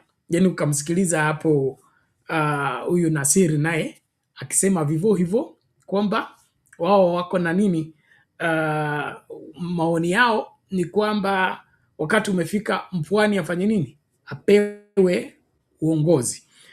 There is a reason why I'm repeating this. Mng'aro naye hapa anasema kama wameshindwa kukiongoza ODM vizuri kama vile baba alikuwa anaongoza, basi wapewe hao wataongoza kwa sababu wako na shares katika ODM. Now I'm looking at the constant, the common denominator into all those things, into all those claims. Hakuna mtu ambaye kati yao wote ambao umesema anasema kwamba huyu ana tabia hii, ako na uwezo huu, na ako na uaminifu huu, ako na character hii ambayo inaonyesha uongozi ukipewa kwake ni mzuri. Wote wanashabikia kwamba sisi wa pwani tuko na shareholder, sisi tuko na umaarufu, sisi tuko na, so we see that the leadership and the quest for leadership is quickly pushing us away from us considering the quality and the character of the person we are advocating for leadership. We would rather, other than talk about the character, the faithfulness, the integrity of the person, we want to talk about the tribe he comes from, the region he comes from, and of course the support he enjoys. And so when we have the region, the tribe, and the support, every other thing is forgotten. Isn't this the cause of why we have wrong people in high offices? That we are not considering the character of the people. We are not considering these people who are asking for leadership. Are they capable? Are they faithful? Are they committed to the country? Are they patriotic? We are not considering that. All we are talking about, we are shareholders, we have a region, we have enough votes and all that. And so in my opinion, the leadership of ODM and the leadership of this country should not be left for who has the support and who comes from which region. We must discuss, like the person of Raila Odinga. Okay, Raila Odinga was not voted for because he comes from a region where there is majority of votes. One thing.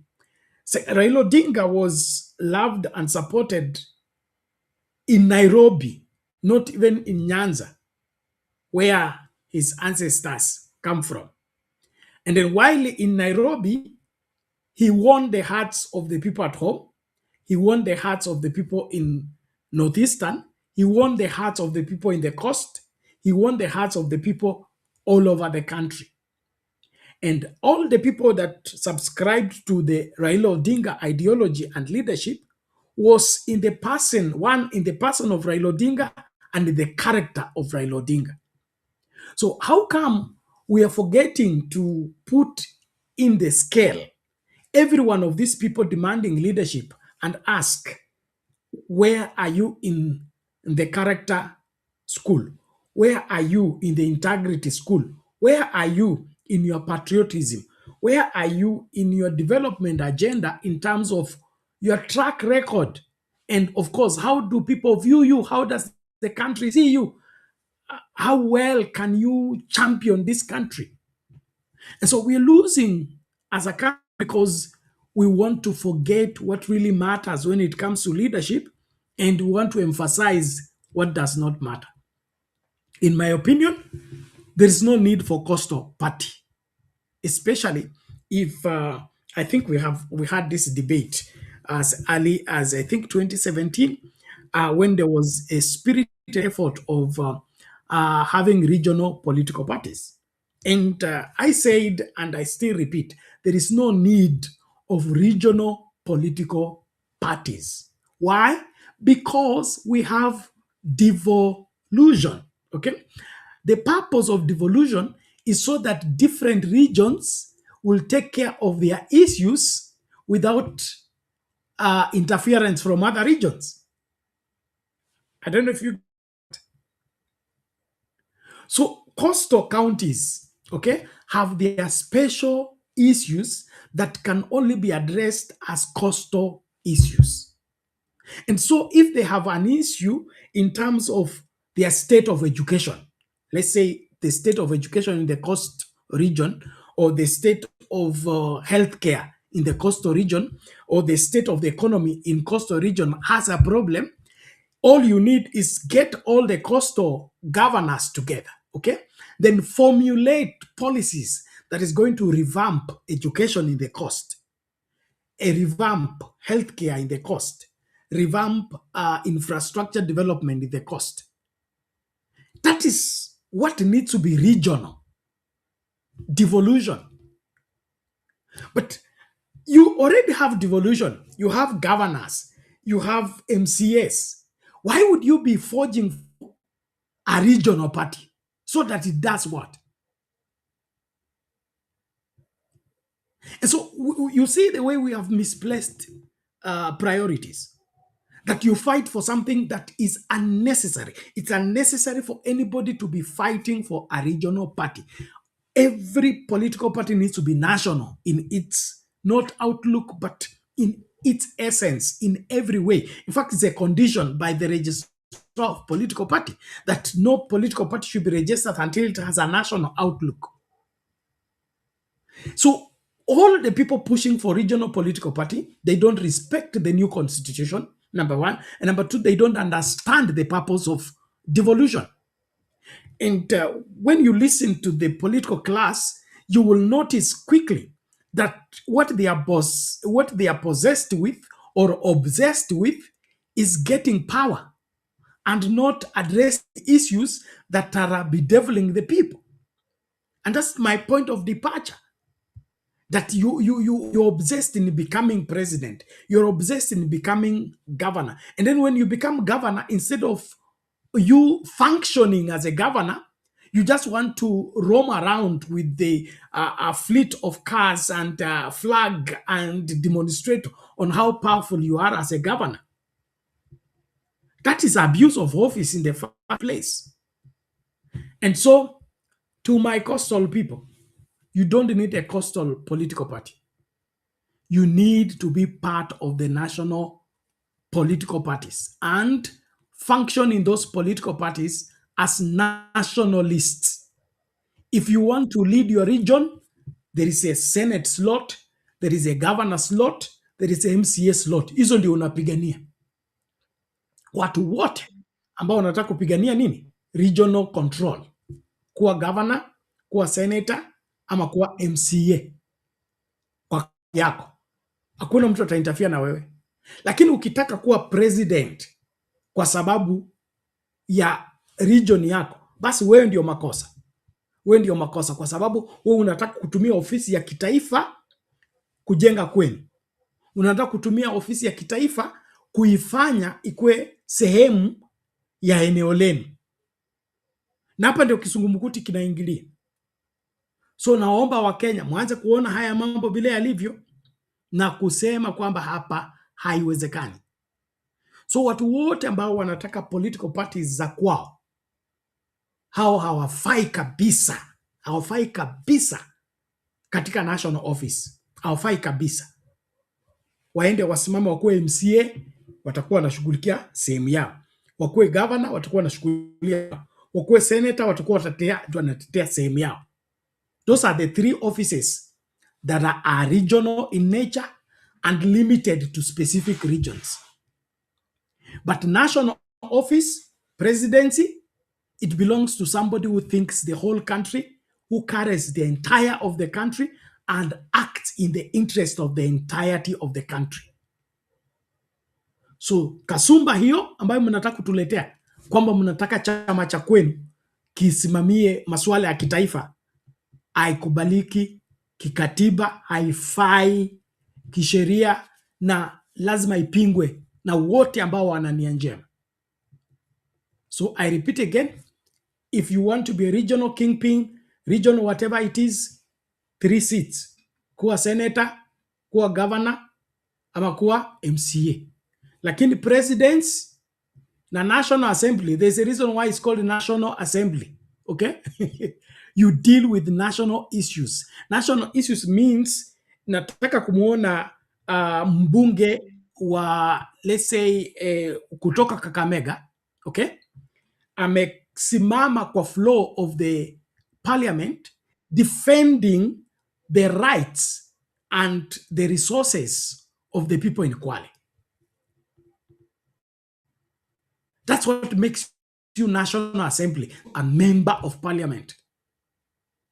That you don't advocate only from your region. This National Assembly, so we address all national issues. So kwangu mimi, wote ambao wanasema wanataka chama cha kwao, wote wako na kasumba ya nini? Ya ukwao, kabila lao, eneo lao, hawafai katika ofisi ya urais. Wote waende wakuwe governor, wakuwe senator ama MCA. Tumalizie hilo hapa. So wapwani nimewajibu kwa hilo. Mkitaka upwani usimamiwe na wapwani kipwani, basi mmepewa hiyo nafasi kwa katiba. Mko na zinaitwa gatuzi. Yes, gatuzi za pwani. Ziweke pamoja. Kutumia magavana wenu, kutumia ma-MCA wenu, shughulikeni na maneno yenu ya cost. Hatutawaingilia. Lakini wewe ukitaka kuja State House, kutumia State House kufanya cost affairs, huu ndio unaharibu katiba. Huu ndio unaharibu katiba. So Jumwa hapa tuambie amekuwa kwa vyama vitatu kwa miaka mitatu kwa lipi. Na sasa hivi amepata ufunuo tena wa kuimarisha chama cha pwani. Ili tupate nini? Tuseme ukweli. Tusimame kwa ukweli. Na hiyo itatusaidia kwa njia kubwa. Asante sana kwa wote ambao mnajiunga nasi. Masandio hayo yanakatika, lakini naomba moja kwa moja tukalizungumzie hili ambalo ilikuwa lipi? Okay. Kuna la teta hapa jambo moja, hebu nione. Which one should we deal with? All right. Let's listen to what. And the spokesman of the party is usually the Secretary General, Mr. Sifuna. When Mr. Sifuna speaks, he's speaking on behalf of the party.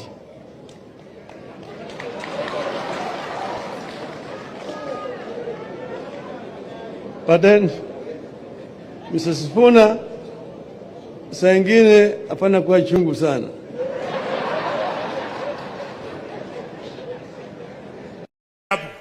Niwaambie Mheshimiwa Gachagua, hakuna mtu ambaye ana uwezo ya kunifukuza ndani ya chama cha ODM.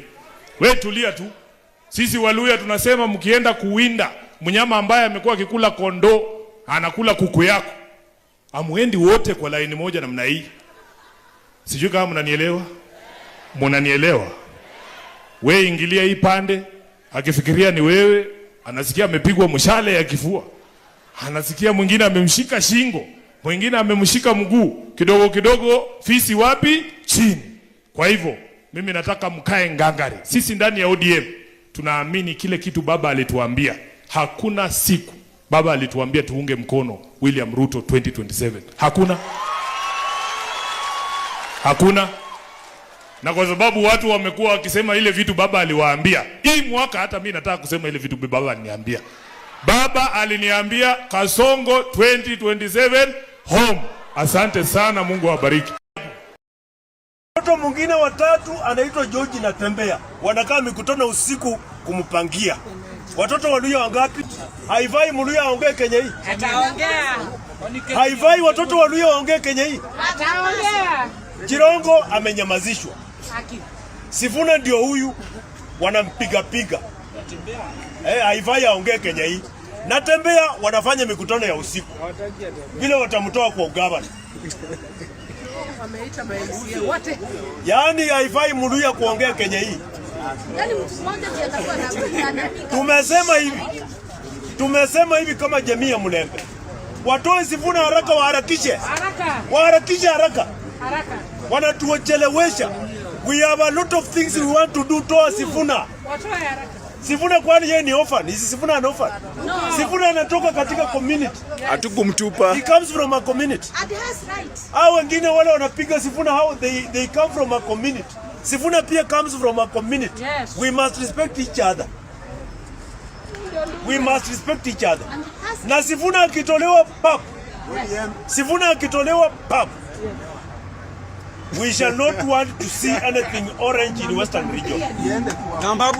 Hata kama mtu ako Western na nguo ya orange, itabidi achome. Hiyo tumetangaza. Kama kuna mtu ingo, mbolela abantu bingo bantu barula Western. Sawa. Nuli ni nguvu ya orange. Sifuna na kunganyo mu ODM ni uli ni nguvu ya orange. Samba nguvu ya nayo bwangu. Choma hiyo nguvu haraka. Asubuhi na mapema. Asubuhi na mapema. Yes. Choma hiyo nguvu haraka. Sifuna ameenda tu hapo kwa matanga akasalimiana na Kashakwa. Ati wa Munyoro tu. Watu wanahara tumbo. Na Raila amesalimiana mara 3. Wanahara. Na Raila amesalimiana mara 3. Kenyatta amekuja kwa matanga ya Jirongo. Watu wakamkaribisha na shangwe na nderemo. Watu wamehara, wamelalamika. Na wakati Uhuru alienda kwa matanga ya Raila, alikaribishwa na shangwe na nderemo. Hakuna mtu alikasirika. Sasa kama sisi jamii ya Mlembe tunasema, na makosa ya Edwin Sifuna ni moja. Wale ambao mnaongea mambo ya Edwin Sifuna, mjua makosa yake kwa hii chama ni moja tu. Makosa ya Edwin Sifuna ni moja. Amesema implement 10-point agenda ambayo baba aliweka kidole. Ndio ikifika 2027 tuongee mambo ya 2027. Lakini kwa sasa implement the 10-point agenda. Yes. The last wish of Raila Odinga is the 10-point agenda. The last wish of Raila Odinga. Kama wewe unapinga kuimplement 10-point agenda ya Raila, you are an enemy of Raila Odinga. Wewe ni adui ya Raila. Hiyo ndio makosa ya Sifuna. Hiyo ndio makosa ya Godfrey Osoti. Hawa vijana wawili wa Luya wanasema tu implement hiyo agenda, 10-point agenda. Nothing. Sifuna hawajasema tuchukue chama ya ODM tupeleke huku ama tupeleke huku. Hakuna. They have only said implement the 10-point agenda ambayo ni agenda inahusu sisi wananchi. 10-point agenda, ongeza pesa ya county mpaka 450 billion. Compensate wale watu waliwao kwa maandamano. Ni zinafika 10 ambazo Raila aliweka kidole pale KICC. Sifuna amesema implement hiyo. Na tuache niwaambie, juzi tumezika Jirongo. Tuko na machungu. Na sisi wenyewe watu wakakuja pale kutaimu, serikali kamwaga watu kwa nguo raia. Ati wa time tusiweke torch. Na sisi tulimaliza saa 11 asubuhi. Saa 11 asubuhi. Saa 11 asubuhi tuliwekea Jirongo torch kwa mkono ya left na panga kwa mkono ya right mpaka akasmile akafurahi. Tukamwambia haya, winda hao jamaa, winda hao. Nafanya Ruto anaanza kuongea vitu mmoja, winda hao. Aya, mambo ni kama hayo. Nashukuru kila mmoja anayejumuika nasi katika Sound Candy Talk tunapochambua siasa zetu wazi wazi. Hapo tumeanza na baba akisema msemaji official wa political party ni Secretary General ambaye ni Edwin Sifuna. Kwa hivyo wakati Edwin Sifuna naongea, game inaongea. And then of course kama baba akamwambia hata hivyo, lakini uende polepole kwa kuzungumza ama kusukuma ajenda yako. Then of course hapo Sifuna akasema hakuna aliye na uwezo wa kunifukuza kwa chama cha ODM ama kutoka kwa ofisi ya Secretary General, na hiyo ndio ukweli.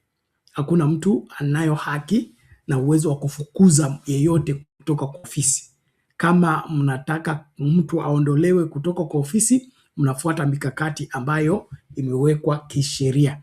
Tabia ya kufukuza watu kwa ofisi, kutimua watu kwa ofisi bila kufuata mikakati ambayo imewekwa kisheria ni makosa.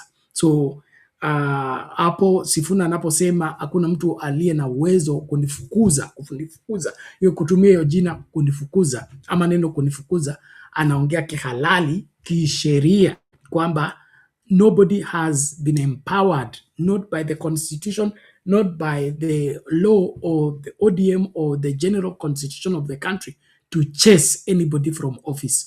If they want Sifuna out, they must follow due process. And what is due process? Subject Sifuna to an election. Let's see if he loses the election by delegates on being the Secretary General. And I'm in 100% support of the same. And then of course the other clip where that Bunge la Wananchi guy talking about the Luhya community, and according to him, it appears that the Luhya community is targeted. And then of course the allegations that they got rid of Jirongo, and now they are bad mouthing and targeting Sifuna as well as Natembeya. And so he's speaking as a bitter person in terms of why is the Luhya community being targeted on this matter by the powers that be. And just to lift that higher a bit, we have a bad culture in our history of trying to eliminate people that challenge our position. And that doesn't sit well at all, because I have that appreciation of facts that if we let our sons that God established in this country lead this country early enough, we would not be where we are. I have that historical understanding that if only Jomo Kenyatta was a Mandela in the sense that he served one term, handed leadership to people like Gamapindo, Tom Mboya, J.M. Kariuki, those brains of that early time, and they deployed their brains to be able to help the country pick up, would have made it to first world without all this madness of being called we are going to Singapore at this point in time. But what happened?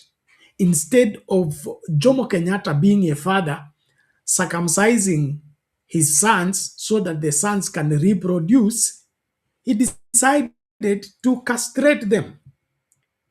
So in the process of castrating, I'm using that in quotes, what happened? We ended up stuck by this incompetent, substandard leadership perpetually. And so I'm seeing the same thing happening now, that anybody who thinks differently and who sees that leadership needs to be done better, he's targeted, and they are targeting them for elimination, which has been our problem all along. Why can't we harness the potentials and the capabilities that God has given to us for the betterment of the country? If I were Jomo Kenyatta, I would make Tom Mboya, Gamapindo, J.M. Kariuki ministers in my cabinet so that they add their brains on the quality of service we are offering to the people and help stir up the country to development. So this politics of sabotage, this politics of elimination is our enemy as a country, and we are suffering now because of the same. Why would we want to perpetuate it? Why would we want to perpetuate it? You're not different from a father or a mother who is a witch and bewitches the brightest children in their home. The son that is performing better, you bewitch them. The son that performs better, you eliminate them. What kind of a father are you? What kind of a mother are you? And what kind of family do you want to leave behind? And so there's no need of eliminating anybody. If you are indeed the person for the job, you are done for the job, show it by being better than everyone else and not eliminating everybody else so that you make Kenyans have no choice but choose you. Kuna hiyo roho ya nani, wacha ni sound kama mhubiri, roho ya Kain. Inaonekana hiyo roho ya Kain ndio inaongoza hapa Kenya. Roho ya Kain. Kwa sababu Abel anapendwa na anafanya bora kukuliko, wewe unapanga kumuua ili ubaki. Badala ubadilike ukue bora na uzidi Abel, una eliminate Abel ili umfanye Mungu asikuwe na choice. Chochote kile utampa achukue. Kwa sababu unapelekanga sadaka yako na Abel anapeleka yako, Mungu ana compare the two and favors Abel. Unaona, nikimtoa Abel nitamfanya Mungu akue kwa box, asikuwe na choice, so chochote kile nitampa atakubali. Let us not do that. Hiyo roho ya Kaini tuikomeshe, tuiondoe katika siasa zetu. Eliminating people has costed this country a great deal, and it continues to cost this country a great deal. We need to come to a place where we say, no, enough is enough. We can't continue losing our sons and our daughters in such a manner for those flimsy reasons. Let the best man lead us, not the eliminator of others, not the destroyer of others. We need the best man, the one who would shine everybody in terms of being exemplary in their performance, exemplary in their wherever manifesto, and exemplary in their character. The best one among us, let him lead us. That way, we'll get this country functioning. The reason why our presidents don't function properly is because they are under siege. They are under siege. We gave you votes, you must give us 8 cabinet slots. Those cabinet slots, you bring us incompetent people to be given the same slots. So at the end of the day, we have a president who can't function because he's under siege. Then he can't even decide who becomes a minister because some certain region gave specific number of votes, and those specific number of votes demands that they be given specific slots. And those slots are also given to people who can't do what they are supposed to do. And so we end up curtailing the whole country by having an incompetent president with an incompetent cabinet presided over in an incompetent way for the suffering of the Kenyan people. That is not it. Let's get the president free. Choose, fire whoever fire, bring whoever he wants to bring for the betterment of the country. So this business of particular region brought specific votes, and because of that, they must be given this slot and that slot. It's part and parcel of why we lag behind when others are moving forward. It's time to get our country moving by doing the right thing. Tuache mchezo wa kuchezea maisha ya Wakenya, patia uongozi kwa watu ambao hawafai. Mtu ni mchunga ngamia, mmemfanya yeye ndio anasimamia matibabu ya wananchi. Kivipi? Well, let me not spill everything. We are making good progress as we begin to land. It's 20 minutes after 2 a.m. East African time. But I want to really thank all of you for your faithful support and continued followership. So masuala ya kufukuza Sifuna haya yameisha hivyo. Sioni kama inatoboa, na kama ODM kutakuwa na uchaguzi, labda tukirejelea ile swala la Joho. Joho aliresign kama deputy party leader, akachagua kuwa cabinet secretary kwa uongozi wa ODM. Joho hayupo mpaka tuseme tuitishe NDC tufungue hizi viti zote, alafu akuje kugombea. Kama atawin kuwa party leader ama deputy party leader, basi ndio njia ya pekee ya kuwa kiongozi wa ODM. So masuala ya wewe kupanga jinsi utatumia eneo lako ku hijack the ODM political party and make it put it under your control, that is not it.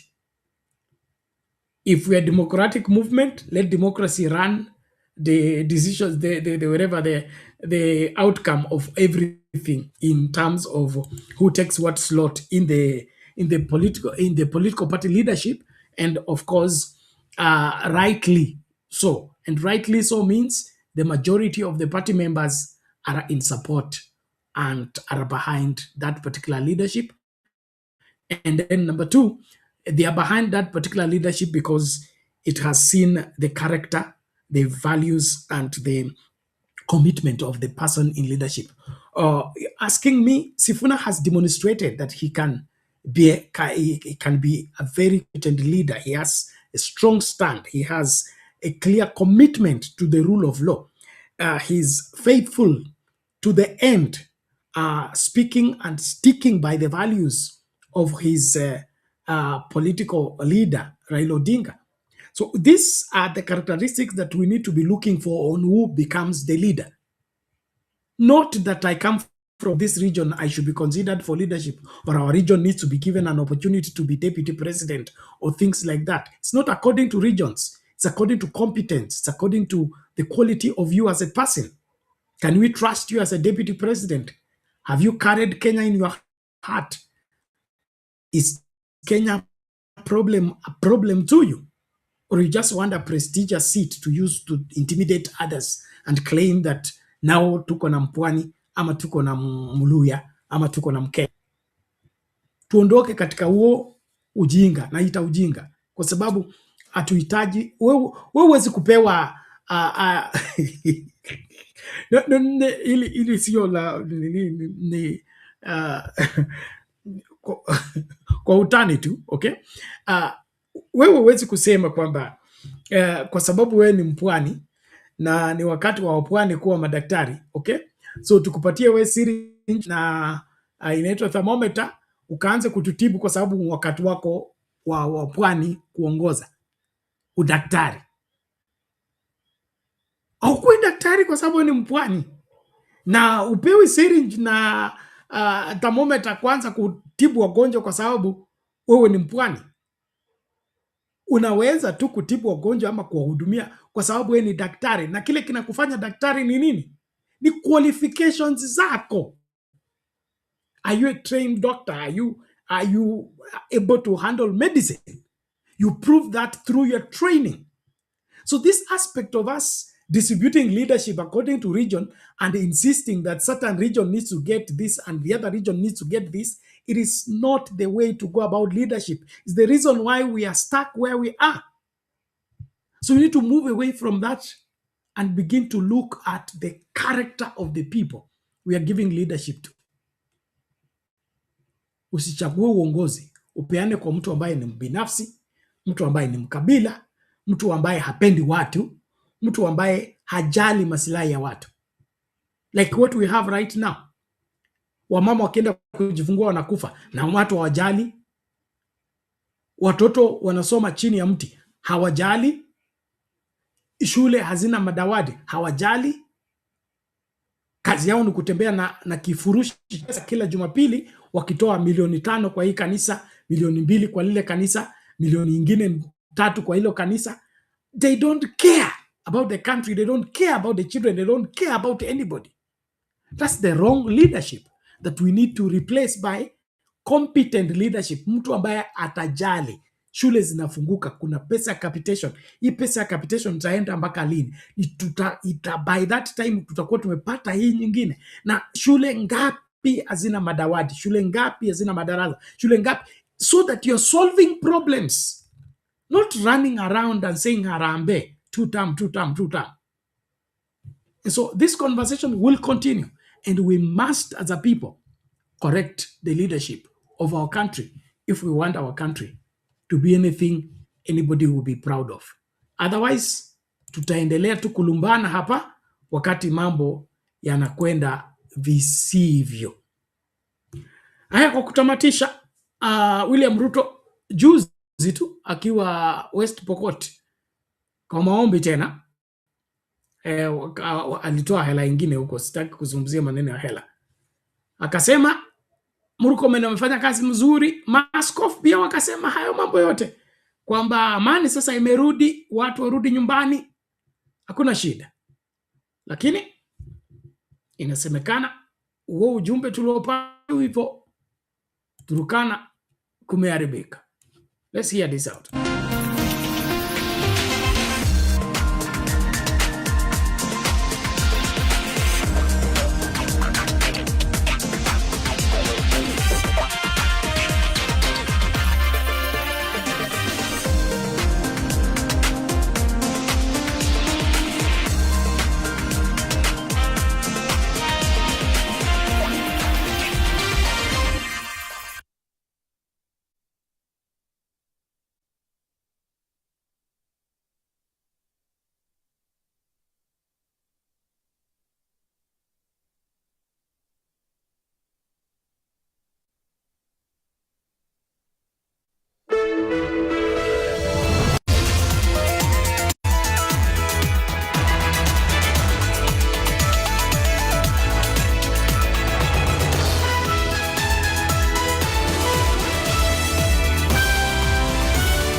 It's 2026 and we've got plenty to fix.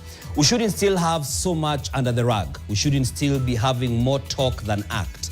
More of those proverbial dogs that bark but don't bite because they fear the flack.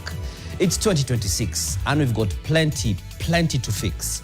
Using kid gloves in the drug war, too compromised to smoke out drug lords, court cases just lag more, drag on. The killers of Kenya's children brag on, yet they won't invest enough in rehabs, pull PR stunts when loved ones relapse, throw around promises with big figures, but still won't clamp down illicit cheap liquor. It's 2026, and we've got plenty to fix. Let's not bury real issues in useless online brawls, get petty, damage others using online trolls, hoping everyone falls for your false calls for truth and integrity when you have yourself and are not injecting it. This is 2026 and we have plenty to fix. Can we actualize action in the war on femicide, the fight against farms serving farms with toxic pesticides? Let's really act on converting beneficial bills to acts. Stop relegating these things to dust on shelves and storage folders and servers. Yet, we, the people, feel the sting and suffer. It's 2026 and we've got plenty to fix. Let this be the year that you heal, the year that you meet more bills, the year you stop being self-doubting, the year you get your grounding in what's best for you. Progress by a step or two or three or four or more. It's 2026 and we've got plenty to fix. But may you also have plenty wins. May you win line by line and even in the gaps. This is Rhyme at Prime. This is a rap. Tonight, ukipata transfer kwanza unaambiwa ulipe kama fees nusu, ndio sasa shule ijue kama wewe mwenyewe uko serious kama unataka hiyo chance. Grade 10 placement crisis deepens. Anxious parents, confusion, and a stunning new development. School principals can now request transfers for students. I fail to understand. Anytime the president visits this area again was raided. The same time when the president was visiting this county. Peace shattered. Just hours after President Ruto declared victory over banditry, Turkana East erupts. A herder killed, livestock stolen, and schools closed. Coincidence or calculated defiance? Plus, urban search and rescue teams have managed to recover another unidentified male adult from the collapsed structure. Second body retrieved from the collapsed South Sea building, but blame game and denial continues even as the search nears the end.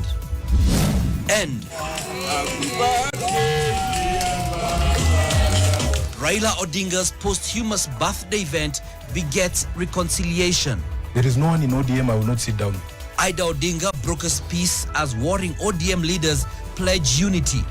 Will this truce hold the fractured party together? Let us approach the problems of the party by always asking ourselves, what would Baba do under these circumstances? Baba would tell us, let us sit down and talk. Live from Nation Center, this is NTV Tonight with Dan Wangi. Alongside Flora Atieno, who's on the sign language interpretation, and for the benefit of those who we are seeing each other for the first time this year, Happy New Year. We still have a few more days to get away with that greeting. Now, parents seeking placements for their children joining grade 10 continue to face challenges as the high cost of living takes. Well, there you have it, ladies and gentlemen. My interest in that clip is about the Turkana peace crisis after William Ruto giving a stern warning. And it points out to one thing. We like living from crisis to crisis other than from design as we function as a country. And this running up and down to get this fixed and then this get fixed, then get the other fixed has gone on for too long. I believe it is about time we let the 2010 Constitution take its free course. One place where we have not been able to reconcile properly is the aspect of the county government and their involvement in security. The insecurity of Kibaki and Uhuru Kenyatta, by extension, failing to let the harmonization of the provincial administration and the 2010 Constitution is part of the reason why we are suffering what we are suffering perpetually. Left for me, the counties needs to be actively involved in providing proper security for its people. I'm not saying that every county should have their police, but the governor, being an executive of the county, he needs to be on the security seat in ensuring the security of his county as a responsibility. We cannot be in Turkana and expect Vigilance House and State House to take care of the security of Turkana. The purpose of devolution was to bring services to the people, near to the people. And so there has to be, even if we resist it and explain it away, there must be a time when we must accept that the 2010 Constitution means something and the security of different counties needs to be facilitated by counties. Facilitated by counties. Kwa nini Sakaja hapa akona jeshi lake ambalo anatumia inspectorate, inaitwa inspectorate, kushughulikia mambo ya Nairobi County, Nairobi City County?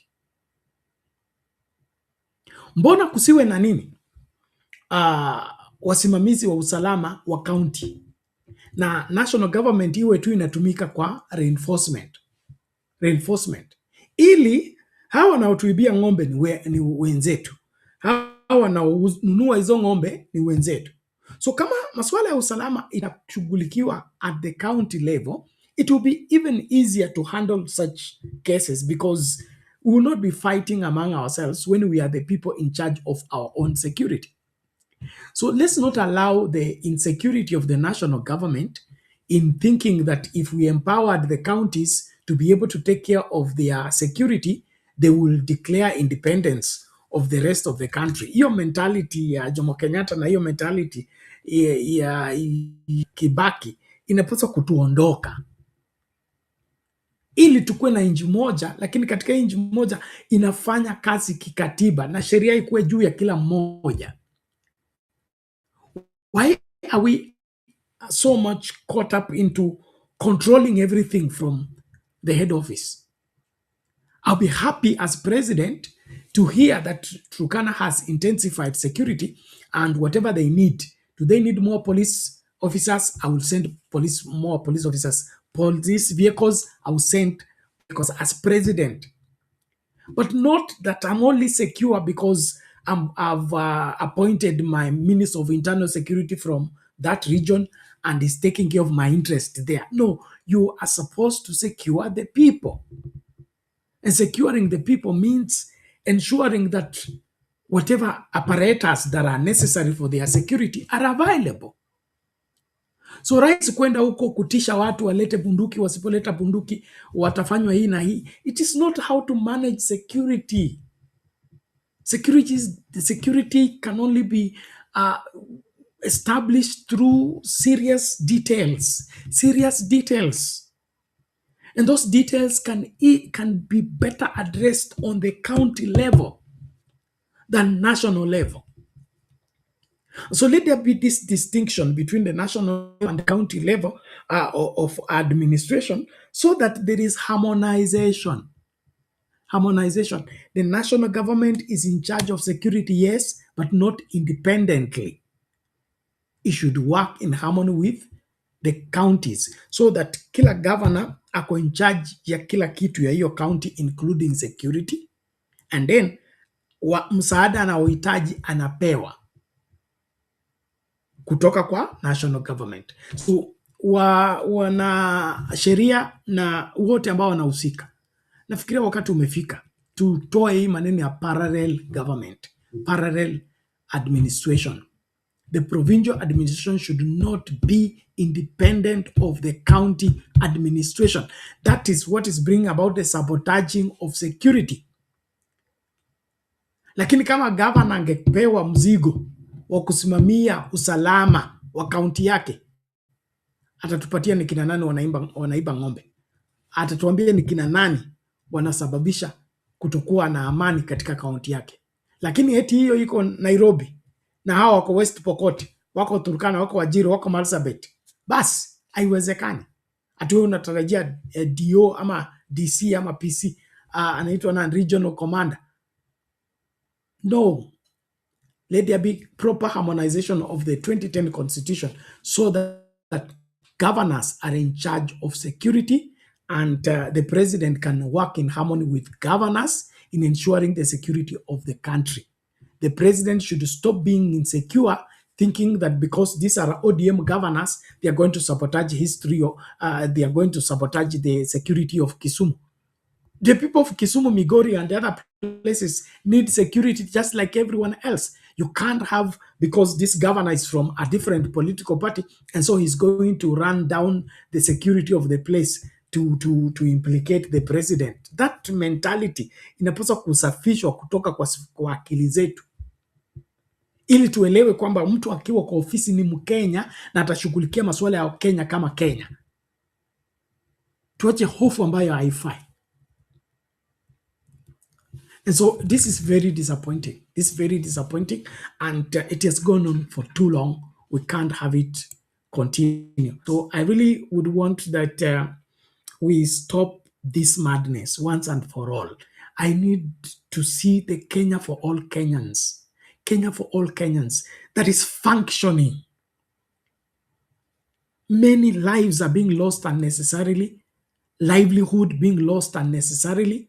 All of it because ya utepetevu wetu na ujinga wetu wa kutoacha vitu zifanye kazi kulingana na sheria, kwa sababu we want to have something. What is in this for me? It is time to call it a day. We can't continue like this. And so as a people, I really want this country to function. And the Kenya I pray for is a Kenya for all Kenyans, a Kenya that functions by their systems, not by demanding that a certain person has to be in a certain place for certain things to take place. On 2027, let the people decide. Let the people decide. William Ruto wants the seat, Natembeya wants the seat, Matiang'i wants the seat, Kalonzo wants the seat, and every other person, Martha Karua wants the seat, Wajakoya wants the seat. Let the people decide. Stop interfering with the decision of the people, and the country will heal, and we'll have our operation taking place rightly. I really want to salute all of you for being part and parcel of this conversation. I must call it a day. And nashukuru sana Nekto, nashukuru Esther Stoll, nimekuona Tuni, na wote ambao mmekuwa hapo comment section mkiendeleza kipindi. Thank you wale ambao umejiunga nasi katika TikTok. Asanteni sana kwa hizo likes. Thank you so much.